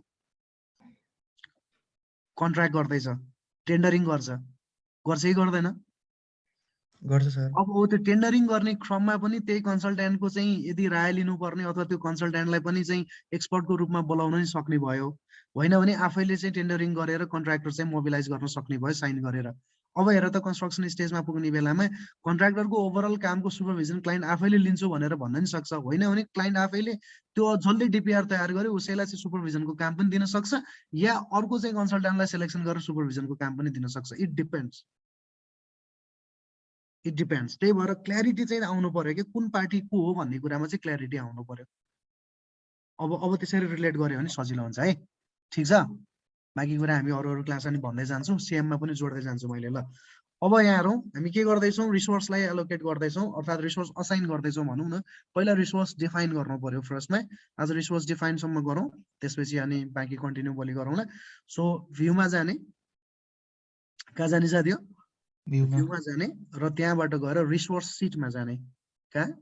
रिसोर्स सिटमा भ्यूमा जाने, रिसोर्स सिटमा इन्ट्री गर्ने। एउटा यस्तो खालको टेबल आउँछ, अर्थात् एउटा चाहिँ एक्सेलको जस्तै चिज आयो भनौँ न। सो रिसोर्स इन्ट्री गर्ने चिज हो यो। यसको कलममा हेरौँ त, यहाँ रिसोर्सको नेम भन्छ यसले, अर्कोमा रिसोर्सको टाइप भन्छ, त्यसै गरी मेटेरियल लेभल, अनि रिसोर्सको नेमको इनिसियल्स लिन्छ यसले। रिसोर्सलाई चाहिँ ग्रुपिङ गर्न सक्ने खालको रिसोर्सेस छ भने ग्रुप बना भन्छ। म्याक्सिमम युनिट हामीले कतिसम्म दिने भनेको कति खपत गराउने भन्ने कुरा हो। 100%, 90%, 10%, 15% यसरी चाहिँ उसले म्याक्सिमम युनिटको कुरा गर्छ। स्ट्यान्डर्ड रेट कति दिने, पर आवर पर डे हो कि, त्यसै गरी ओभरहेड चाहिँ ओभर टाइमको रेट दिने कि नदिने, कस्ट पर युज उसले आफैले क्यालकुलेट गर्छ। एक्युरेट भनेको कति समय, जस्तै प्रोरेटेड बेसिसमा दिने कि स्टार्टमा दिने कि एन्डमा दिने हो, कहिले चाहिँ त्यो एक्सपेन्डिचर गर्ने हो, र बेस क्यालेन्डर केलाई लिने, र कोड चाहिँ उसले आवश्यकता अनुसार कोड हाल्छ। सो लेट अस सपोज फर्स्टमा मैले एउटा रिसोर्सको नाम राखेँ। अब त्यो स्टडी गर्नलाई हामीलाई एकजना मान्छे के चाहिन्छ त भन्दा एकजना आर्किटेक्ट चाहिन्छ, थाहा छ त्यो। त्यसलाई हामीले एउटा टिम लिडर पनि भनौँ, किनभने त्यस्तै खालको कुरा चाहिँ उसले भनेको छ। मैले एन्ट्री गरेँ साथी हो, आर्किटेक्ट लेखेँ र टिम लिडर लेखेँ स्ल्यास गरेर। सबैले देखिरहनु भएको छ है? देखिरहेछ सर। त्यसलाई अब एन्ट्री गर्ने बित्तिकै कपाल अफ चाहिँ रोजमा अथवा कलममा चाहिँ कलममा भनौँ, कपाल अफ कलममा एमएस प्रोजेक्टले आफै फिल इन गरिदिन्छ। जस्तै यहाँ देख्यौँ हामीले, उसले आफैले फिल इन गर्यो। उसले कसरी फिल इन गरिरहेछ त भन्दा, आर्किटेक्ट टिम लिडर भनेको यो रिसोर्स चाहिँ वर्क रिसोर्स भनेर उसले आफैले लियो डिफल्टमा। त्यसको मेटेरियल लेभल होइन, किन वर्क भन्ने बित्तिकै मेटेरियलको लेभल आएन। उसले इनिसियल्स आफै डिफाइन गर्यो, आर्किटेक्टको ए लिइरहेछ, ग्रुप गरेका छैन किन अरू केही पनि ग्रुप छैन। र उसले डिफल्टमा म्याक्सिमम युनिट भनेको यसको 100% इफोर्ट लिन्छौँ हामी, यो फुल टाइमको रूपमा बस्छ भन्ने खालको चाहिँ उसले लियो। स्ट्यान्डर्ड रेट पर आवरमा लिइरहेछ, ओभर टाइमको रेट पनि पर आवरमा लिइरहेछ, कस्ट पर युज चाहिँ उसले डलरमा यसरी दिइरहेछ, र एक्युरेट भनेर प्रोरेटेड भनेको छ। प्रोरेटेडको मिनिङ भनेको काम गर्दै गइसकेपछि त्यही अनुसारको चाहिँ उसले पेमेन्ट पाउँदै गर्ने कुराहरू भयो। र उसले बेस्ट क्यालेन्डर डिपिआर क्यालेन्डर लियो, किनभने हामीले यही चाहिँ क्यालेन्डर हो भनेर अघि नै सेट गरिसकेको कारणले उसले डिपिआर क्यालेन्डरमा लियो। अब यहाँ चाहिँ बुझ्नुपर्ने कुरा भनेको एउटा चिज छ, पहिलो इम्पोर्टेन्ट कुरा, यो रिसोर्सको टाइपलाई हेऱ्यौँ भने यो रिसोर्सेसको टाइप 3 किसिमको छ। एउटा रिसोर्सको टाइप वर्क रिसोर्स भन्छौँ हामी, अर्को मटेरियल रिसोर्स र अर्को कस्ट रिसोर्सेस। वर्क रिसोर्स भनेको युजली त्यो चिज खपत हुँदैन, प्रयोगमा आउँछ तर खपत हुँदैन। काम सकिन्छ, त्यो व्यक्तिले काम गर्छ तर व्यक्ति सकिँदैन नि त, व्यक्तिको इफोर्ट सकिने हो त्यो पर्टिकुलर कामको लागि, अर्थात् व्यक्ति कन्ज्युम हुँदैन, व्यक्तिको इफोर्ट कन्ज्युम हुन्छ। सो वर्क भनेको युजली एचआरहरूमा प्रयोग गरिन्छ, ह्युमन रिसोर्सेसमा। जस्तै तपाईँले आर्किटेक्टलाई चाहिँ वर्क रिसोर्समा किन राख्नुहुन्छ त भन्दा, आर्किटेक्टले त्यो कति दिन काम गर्ने भनेको छ, त्यो त्यति दिन काम गरेर उसको स्किललाई दिने हो, आर्किटेक्टको सेवा लिने हो। त्यो सेवा लिने भनेको वर्कसँग रिलेटेड कुराहरू हुन्छ। त्यस्तै स्किल्ड अनस्किल्ड लेबरका कुराहरू पनि वर्कसँग रिलेटेड छ। इक्विपमेन्ट पनि वर्कमा हाल्छौँ हामीले, किनभने इक्विपमेन्ट पनि हायर गरेर ल्याउँछौँ अथवा आफ्नै चाहिँ इक्विपमेन्ट मोबिलाइज गर्यौँ भने पनि त्यसले सर्टेन समय त्यसको प्रयोग लिने हो, तर इक्विपमेन्ट खपत हुने होइन। इक्विपमेन्टबाट गर्ने काम चाहिँ खपत गर्ने हो, तर इक्विपमेन्ट आफै खपत गर्ने भने होइन। सो यसले लिने चाहिँ 3 किसिमको रिसोर्सेसमा एउटा वर्क रिसोर्सेस छ। वर्क रिसोर्सेस भनेको पुरै चाहिँ रिसोर्स आफै कन्ज्युम गर्ने भनेको होइन, रिसोर्सको चाहिँ कामलाई कन्ज्युम गराउने हो, त्यसलाई चाहिँ हामीले वर्क भन्छौँ। त्यो हुनाले यसमा प्रयोग गर्ने इक्विपमेन्ट, ह्युमन रिसोर्सेसहरू ती सबै चाहिँ वर्क रिसोर्सेससँग रिलेटेड छ। त्यसलाई मैले आर्किटेक्ट र टिम लिडर भने। अब लेटेस्ट सपोज त्यो काम गर्नको लागि होइन, त्यो काम गर्नको लागि मैले अरू सबै इन्ट्री गरेको छैन आज। लाइक लेटेस्ट सपोज त्यो काम गर्नको लागि हामीलाई मेटेरियल्स पनि चाहिन्छ। जस्तै हामीलाई चाहिँ प्रिन्ट गर्नुपर्छ, डिपिआरहरू प्रिन्ट गर्नुपर्ने हुनसक्छ। त्यसै गरी आएर चाहिँ प्रिन्टरको चाहिँ मसिसकिन सक्ला अथवा काटिसकिन सक्ला होइन। यस्ता कुराहरू भनेको जुन चाहिँ मेटेरियल्स कन्ज्युम हुन्छ भनेको तपाईँले यहाँ चाहिँ प्रिन्टिङ पेपर राख्नुभयो भने प्रिन्टिङ पेपर भनेको चाहिँ हामीले उसले वर्क लिन्छ है। त्यसलाई चाहिँ एउटा कुरा सम्झिनु पर्यो, उसले जे यहाँ टाइप गर्छ रिसोर्सेस त्यसले चाहिँ डिफल्ट वर्क भनेर लिन्छ एमएस प्रोजेक्टले। तर हामीले प्रिन्टिङ पेपर वर्क होइन, प्रिन्टिङ पेपर चाहिँ मेटेरियल हो। किन मेटेरियल भन्दा पेपर कन्ज्युम हुन्छ, तपाईँले फिर्ता ल्याउन सक्नुहुन्न, तर वर्कर्स त फिर्ता आउने हो नि, इक्विपमेन्ट त फिर्ता आउने हो नि, वर्क सँगसँगै जाने होइन नि, उनीहरूको सेवा मात्रै लिने हो नि त हामीले। हो त्यो सेवा लिने भनेको जति सबै वर्क रिसोर्सेस हो, तर जुन चिज चाहिँ खपत हुन्छ त्यसैमा खपत भएर जान्छ भन्यो भने मेटेरियल्स हो। सो अधिकांश सबै इन्जिनियरिङ मेटेरियल्सहरू चाहिँ मेटेरियल्सभित्र पर्ने भयो। ढुङ्गा गिटी बालुवा सिमेन्ट छडहरू सबै मेटेरियल्समा पर्ने हो। तर दक्ष जनशक्ति, अदक्ष जनशक्ति, इन्जिनियरहरू, इक्विपमेन्ट ती सबै वर्क्समा पर्ने हो। त्यो भनेको वर्क्स, त्यो भनेको मेटेरियल। अब वर्क्समा गर्दाखेरि त उसले यो आफै फिल गरेको थियो, तर यसलाई मेटेरियल गर्ने बित्तिकै के हुन्छ एकचोटि चेक गरौँ है। मेटेरियल गर्ने बित्तिकै उसले यहाँ फिल गर्न नदिने चिजहरू धेरै हटाइदियो हामीलाई होइन। सो म्याक्सिमम युनिट पनि फिल गर्न दिइरहेको छैन, त्यसै गरी ओभर रेटको चाहिँ रेटहरू पनि दिँदैन, किन मेटेरियलको ओभर टाइमको रेट पनि हुँदैन। म्याक्सिमम युनिट कति खर्च गर्ने भन्ने कुरा हामीले रिसोर्समै गएर चाहिँ इन्ट्री गर्ने भयो हुनाले यहाँ प्रिन्टिङ पेपर राखेर जरुरी पनि भएन। किनभने यहाँ कतै हामीले सिमेन्ट भन्यो भने म्याक्सिमम युनिट सबै यहाँ राख्नु जरुरी नै हुँदैन, किन हरेक एक्टिभिटीमा सिमेन्ट जहाँ जहाँ प्रयोग हुन्छ त्यहाँ त्यहाँ गएर रिसोर्सेस इन्ट्री गर्छौँ हामीले है। त्यही भएर यहाँ राख्नु परेन, उसले अफ गरिदियो कति कुराहरू होइन। सो यसलाई चाहिँ क्यालेन्डर अनुसारको पनि जरुरी भएन, किन यो पर्टिकुलर एक्टिभिटी चाहिँ कुन चाहिँ बार चार्टमा अथवा ज्ञान चार्टमा कुन चाहिँ ठाउँमा कुन कामको लागि हो भनेर रिसोर्सेस त्यही बेलामा असाइन गर्ने भयो हुनाले उसले अटो रिसोर्सको चाहिँ क्यालेन्डर चाहिँ लिइराख्छ, त्यही भएर यहाँ राख्नु पनि परेन। सो मेटेरियल रिसोर्सेसको बारेमा पनि जान्यौँ हामीले। अब अर्को रिसोर्स हेरौँ, त्यहाँ अर्को खालको रिसोर्सेस थियो, यहाँ अर्को कस्ट रिसोर्स भन्ने थियो। So what is cost resource भनेको चाहिँ भने कस्ट चाहिँ युजल्ली इन्डाइरेक्ट कस्टहरू हुन्छन् नि। जस्तै हामीलाई यो डिपिआर बनाउनको लागि ट्रान्सपोर्टेसन गरेर जानुपर्छ, त्यो ठाउँमा सर्वे गर्न जानु पर्ला अथवा रिपोर्ट प्रेजेन्टेसन गर्नु पर्ला, मिटिङ्सहरू कन्डक्ट गर्नुपर्ने हुनसक्छ। त्यस्ता चिजहरू जुन ट्रान्सपोर्टेसनसँग एयर फेयर, बस फेयरका कुराहरू, भेहिकल चार्जका कुराहरू, त्यसै गरी आएर चाहिँ लजिङ चाहिँ फुडिङका कुराहरू अथवा अकोमोडेसनका कस्टहरू, त्यस्ता कस्टहरूलाई हामीले चाहिँ छुट्टै हेडिङको रूपमा रिसोर्सेस इन्ट्री गर्न सक्छौँ र त्यस्ता कुराहरूलाई चाहिँ हामीले कस्ट रिसोर्सेस भनेर भन्छौँ। जस्तै लेटेस्ट सपोज चाहिँ हामीले ट्रान्सपोर्टेसन गर्नुपर्छ ठाउँमा जानको लागि। ट्रान्सपोर्टेसन गर्ने भनेपछि ट्रान्सपोर्टेसन आफैमा चाहिँ कस्तो रिसोर्सेस हो भन्यो भने कस्ट रिसोर्सेस भनेर भन्छु मैले। उसले डिफल्ट त वर्क लिन्छ साथी हो, तर हामीले यसलाई कस्ट गर्नुपर्छ। कस्ट गर्ने बित्तिकै फेरि उसले धेरै चिजहरूमा चाहिँ हामीलाई रेस्ट्रिक्ट गरिदियो। उसले के रेस्ट्रिक्ट गर्यो त भन्दा म्याक्सिमम युनिट पनि रेस्ट्रिक्ट गरिदियो, स्ट्यान्डर्ड रेट पनि रेस्ट्रिक्ट गरिदियो, ओभर टाइम पनि रेस्ट्रिक्ट गरिदियो, कस्ट पनि रेस्ट्रिक्ट गरिदियो र प्रोरेटेड भनेर उसले राखिरहेछ आफैले। अब कस्ट भनेको प्रोरेटेड बेसिसमा जाँदैन। कस्ट रिसोर्सेस भनेको कस्तो हो त भन्यो भने हामीलाई एक्ज्याक्ट कति लाग्छ भनेर हामीले यहाँ म्याक्सिमम युनिट र स्ट्यान्डर्ड रेट फिक्सै गर्न सक्दैनौँ। किन हामीले 10,000 फिक्स गरौँला ट्रान्सपोर्टेसन, तर एक्चुअली 15,000 खर्च हुन सक्ला। 10,000 राखौँला हामीले 8,000 खर्च हुन सक्ला। तर वर्कर्सको वर्क र मेटेरियल्स कति भन्ने कुरा त हामीले क्लियरली डिफाइन गर्न सक्छौँ नि त, ब्रेकडाउन गरेर हेर्न सक्छौँ नि त मेटेरियल र ह्युमन रिसोर्सको रिक्वायरमेन्ट डाटा एनालाइसिसबाट पनि। तर कस्ट सक्दैनौँ इन्डाइरेक्ट कस्टहरू, किन हामीले एनालाइसिसमा त्यस्तो डिटेलमा गरेर के पनि ल्याउँदैनौँ, यसलाई एकमुष्ट रूपमा भन्ने हो। त्यही भएर कस्टलाई चाहिँ हामीले स्ट्यान्डर्ड रेट भनेर प्रोरेटेड बेसिसमा नगरिकन यो जब चाहिँ पर्छ तब तपाईँले टिकट नकाटिकन ट्रान्सपोर्टेसनको कस्ट थाहा हुँदैन, एकोमोडेसनको होटेलको बुकिङ नगरिकन तपाईँलाई कति एक्चुअल कस्ट लाग्छ थाहा हुँदैन। हो त्यस्ता कुराहरूको हकमा चाहिँ कस्ट रिसोर्सेसबाट हामीले जेनेरिक बनाउँछौँ र त्यस्तो कस्ट रिसोर्सेसलाई चाहिँ प्रोरेटेड बेसिसमा होइन, त्यसलाई चाहिँ काम सकेपछि लिने कि या काम सुरु गर्नुभन्दा अगाडि खर्च गर्ने भन्ने कुराहरू युजली सुरुमै गर्ने चलनहरू छ। तपाईँले नगरिकन प्लेनमा उड्न पाउनुहुन्न, बुकिङको पैसा नतिरिकन होटेलमा बस्न पाउनुहुन्न, यस्तै त सम्झिनु पर्यो नि। सो त्यो हुनाले चाहिँ हामीले स्टार्टमा भनेर राख्नु पर्यो, यसलाई चाहिँ यसरी राख्ने हो। सो एक्चुअली हेर्दाखेरि हाम्रो स्कोप अफ वर्कको हकमा चाहिँ यस्तै यस्तै खालका चाहिँ रिसोर्सेसहरू भएको हुन्छ। Team leader, architect, structural engineer, quantity surveyor, procurement expert, electrical engineer, sanitary engineer, त्यसै गरी चाहिँ सोइल टेस्टिङको इक्विपमेन्ट, त्यसै गरी टोटल स्टेसन, ती सबै वर्क रिसोर्सेसहरू हुन्। प्रिन्टिङ पेपर, प्रिन्टरको कार्टिजहरू, यदि मानौँ हामीले यो पर्टिकुलर प्रोजेक्टमा चाहिँ क्लाइन्टले चाहिँ सफ्टवेयर तिम्रो जेन्युन हुनुपर्छ, क्र्याक युज गर्न पाउँदैनौ भन्यो भने जेन्युन सफ्टवेयर किन्नु पर्ला, त्यस्ता कुराहरू भनेका मेटेरियल रिसोर्सेससँग रिलेटेड कुराहरू हुन्छन्।